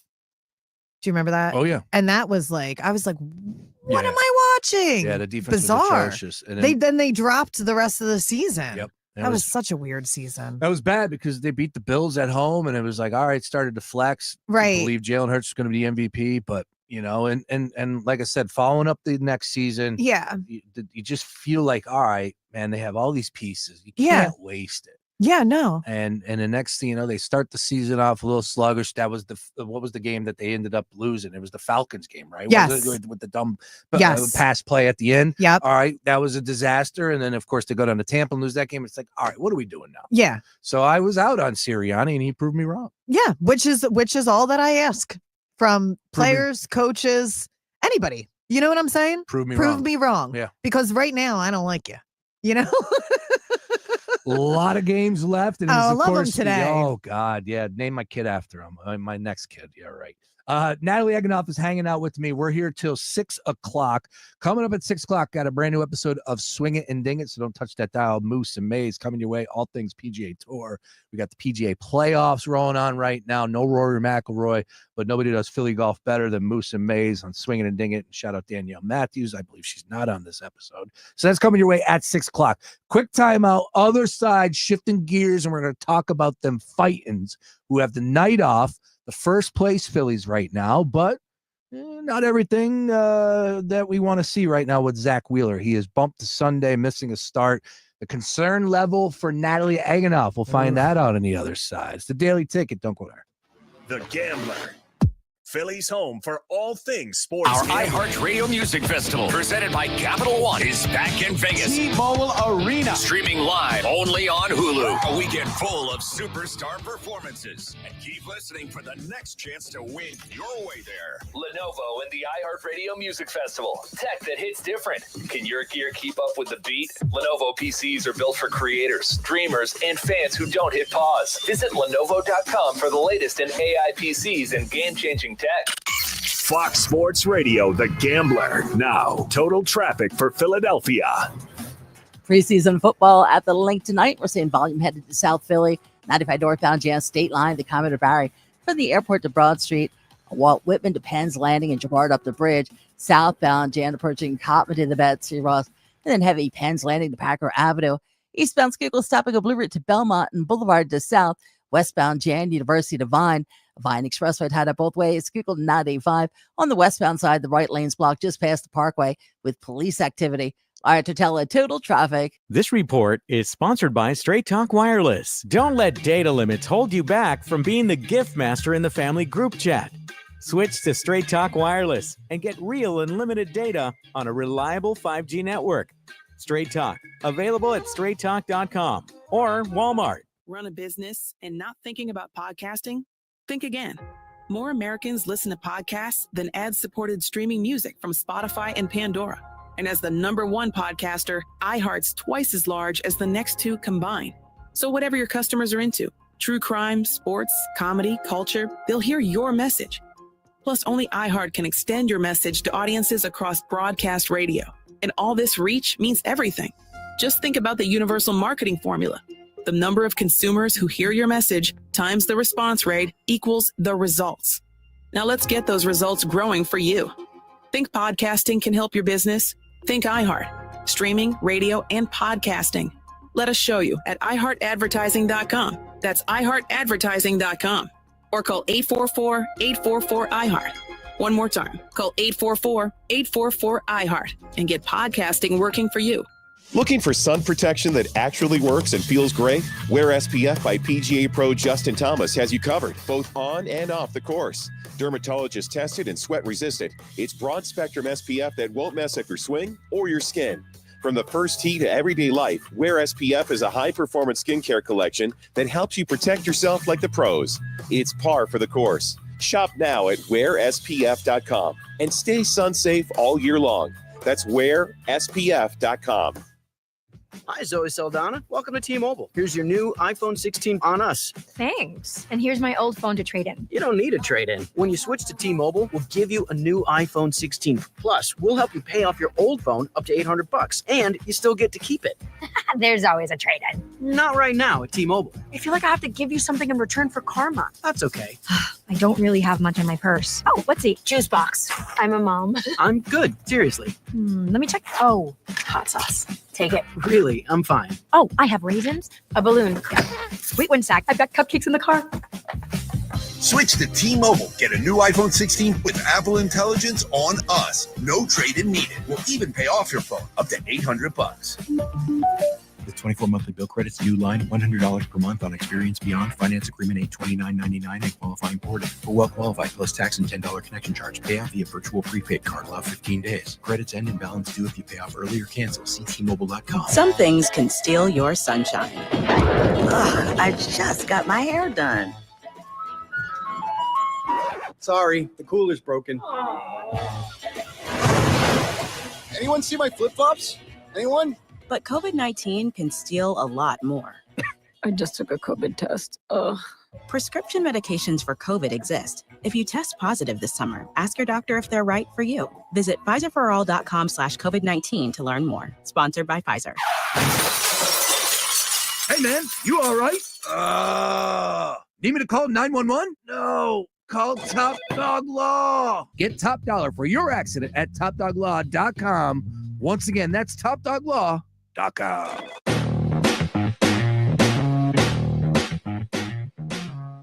Coming in hot here, 5 o'clock hour. Maybe it's my headphones. Sorry, I don't know. Anyways, Daily Ticket with you here. Natalie Eganoff hanging out 5 o'clock hour on a Thursday. Eagles and Bengals preseason game 1. Let's go. If you're feeling froggy and you want to wager on this bad boy, Feeling Birds, froggy? yeah. You want to take I a love leap. that. You want to take a leap over here. I see what you did there. 6.5 point spread for your Birds. 37.5 is your total. DraftKings Sportsbook, where we're getting our numbers from. Yeah, good luck on that. I have no idea. Like, when you look at this, you have to guess who the hell's going to be playing in the second half. We can't even tell you who's playing in the first quarter. Right. You want me to tell you who's playing in the fourth quarter? So, Who's that guy? Yeah, there's going to be a lot of that. Yeah. A lot of that. So, good luck if you are going to dabble in that world. We got a couple minutes left here, Nat. I want to get your thoughts as far as, I'm playing Chris Brown for a reason. Number one, who's the comedian? Nate Bargatze? Is that his name? I know. Is it Barsgate? Don't let my accent ruin this because it No. will. It's Bargatze? It's Bargatze. Right. Bargates? He's down there tonight at the Wells Fargo Center. Is he? I think it's Bargatze. It's you're probably right. I think it is. I'm like, yo, it's Nate Barsgate. Nate Barsgate. Yeah, he's got this he's got this humor, this dad humor, whatever. He's funny. I have not watched the special, but he's been doing it forever. I just give these comedians that could sell out Wells Fargo Center like so much credit. Oh my God. Yeah. Yeah. He's a pretty popular guy right yeah. now. And I watched some of his stand-up. I've watched some of his stand-up on Netflix. Thumbs up, thumbs up. Thumbs up. Okay. Enjoyable. Yeah. I mean, I watch a lot of comedy actually. So yeah. Big Who comedy. do you gal. like? Who do you like? Well, I always like the classics. Okay. Like if I'm like bored, I'll turn on like George Carlin. It's a throwback there. Yeah, no, I watched like a lot of like old school SNL. The newer people, I mean, I think Sebastian Maniscalco, he was hilarious. Of course you do. Yeah. Do you like Shane Gillis? So he's funny. Okay. I need to watch more of him. I know that everybody loves him. Everybody loves him. Yeah. I know. Yeah. But and do you like him? I do like Shane. Shane's I very chuckle. talented. Yes, I chuckle, if you will. I think there are some jokes that are overblown by people that are like his fans. Yeah. I'll be honest with you. I think that there's somebody funnier in his group, and it goes by the name of Tommy Pope.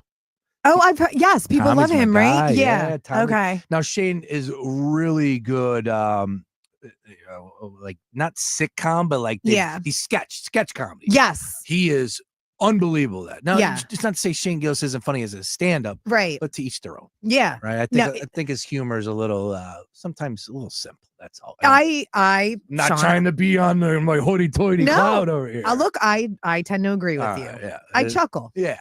I mean, A sensible laugh. I thought the SB could have been a little bit better, but I was clearly in the minority on that one. But whatever. Anyways, yeah, Tommy Pope is one of the funniest comedians I've ever seen, and Tommy does run with Shane, and he's in those commercials. Yeah. And I want to give shout out to Shane on that because he does take care of his people. Yeah. With Tires is hysterical. Oh yeah. But again, it's great to see that those guys are doing well. Again, diehard Birds fan, so we're pulling for Shane, no doubt about it. But I bring up what's taking place at the Wells Fargo Center tonight because you got obviously traffic to worry about. Now, I don't know if traffic's going to be as bad tonight or on August 10th when the free practices practice. We're talking about practice. Yes. Free practice that is sold out. Yeah. People are scalping tickets. Wow.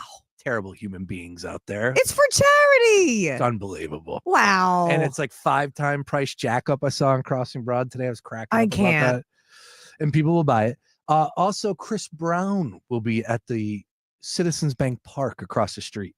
Really? Yes. So on August 10th, which I think is the Sunday. Okay. Yeah, that's this Sunday, isn't it? You plan on going to either one of those. Good luck. Yeah. Wow. Take SEPTA down there on that one. Yeah. Hop on the Broad Street line. All right. Well, we won't talk about traffic anymore, but we will talk about what takes place at Citizens Bank Park and the Phillies. They got the night off, Nat, and everybody could use a night off, as like John Crook and McCarthy said yesterday. So here we are. But this team is in first place. The Mets are faltering right now. And look, they made some moves. You like that? Yeah. The Duran move for closer. Unbelievable what it can change. This team has a different vibe right now, right? Well, I think it's crazy. It was that first game, Bader comes in, the offense like they took Kepler out, Bader goes in, and then the offense picks up home runs, all that stuff. Look, we were singing the praises of it last week when I was here. That's what we needed. Great acquisition. I think it's good they'll have a night off. I don't love the Wheeler stuff. That makes me a little anxious, but it's still August. So I think we have some time. I'm all right. Yeah. Luke joined me earlier today and he said, look, if you are there's no need to rush Wheeler on Sunday. Right. Give him another day off, another, rest, whatever it is. Yeah. But please, do not rush because you want to talk about something that did change the vibe. Again, I know it said he's going to start on Sunday, but your ace getting bumped is not something you want to see on the bottom. No. Yeah. No. That changes things. Yeah, no, that definitely changes things. Well, it was a lot of fun to catch them on Tuesday where they won 5-0. And I'll tell you what, Nat, that place, it's funny because I was telling these young guns, I'm like, man, you guys should have been there in 2008. You should have been there in 2010. That's right. Citizens McFadden's was rocking. Oh, stop it. Come on, those were the days. Stop, Sean. I had a blast on Tuesday, but there's nothing like those olden days at Citizens Bank Park. But Tuesday was just incredible. And I was yelling about this earlier today where it's like, that's what you need to bottle up and send to a free agent because anybody's going to pack a park for postseason. Yeah. Beginning of the season. It's those dog days of summer. Are you playing in front of anybody that cares? And it was filled to the brim. Yeah. Going up against the Orioles on a Tuesday night. Yeah. And the juices were it was like electric. Yeah, it was awesome. I know everybody says the energy down there has just been palpable just the last week alone, which is incredible. And I mean, I hope the building can stand through the playoffs, because if that's what it's like, the first week of August, it's just this town's gonna explode. Yeah, look, we have had expectations for this Phillies team, and they didn't live up to them last year, no doubt about that. But it's starting to give me a little bit different vibe right now, where I need to be a little more optimistic about this team. Yeah, I'm optimistic. I feel if they didn't get Duran, I would not be as optimistic as I am. What a so difference. I feel all right. Although, when was it? Was it last night's game? Was it 9? They stranded 9 ugly. batters. Yeah, it wasn't. So the offense. I do still have concern about the offense. That was last night, right? Yeah. Yeah. I think they got 10 men on base, stranded 9 of them. So like that, again, I've been saying small ball, aggressive base playing. Like, this is the type of stuff that if this continues, that's where my concern is going to be. Yeah, look, because that was the textbook issue the last 2 seasons. Absolutely. In the playoffs. So we can't be leaving men on bases. Offensively, they got to pick it up. But as far as pitching goes, like, I don't know. I think I always go back and forth. It's like, what concerns me more, pitching or the offense? You know, there's no such thing as a perfect team. No. Every team is flawed. Yeah, but the lack of aggression on the bases and leaving 9 men stranded, that can't happen. Well, big spot for the Phils on the road, taking on the Rangers. They have the night off, so they're back at it tomorrow night. Christopher Sanchez on the mound. We'll be doing a brand new daily ticket tomorrow at 3 p.m., so we'll be talking a little bit more about that game. But all in all, it'll be a lot of focus on tonight's preseason game 1. Who impressed you? And, of course, we'll be talking a lot more about the weekend games as well tomorrow on the daily ticket. Nat, fast hour as always. Always. What do you got so cooking? Fun. What do you got cracking in your world? I see.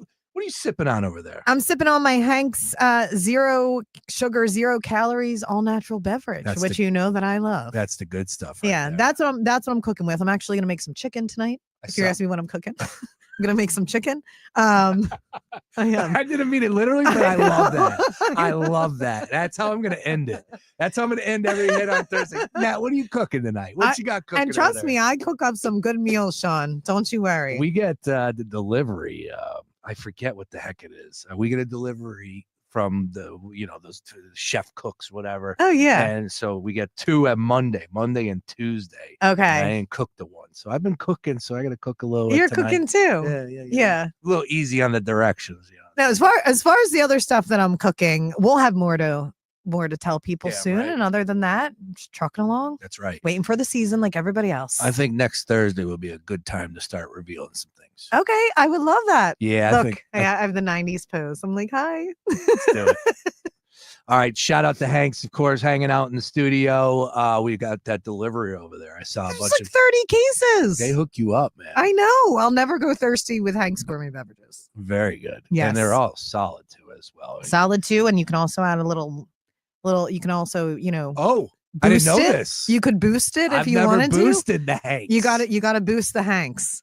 So the Mexicola, little Jack Daniels. Oh, Lord. Right? Then they have the grapefruit flavor. You could put like tequila in that. Now you're cooking.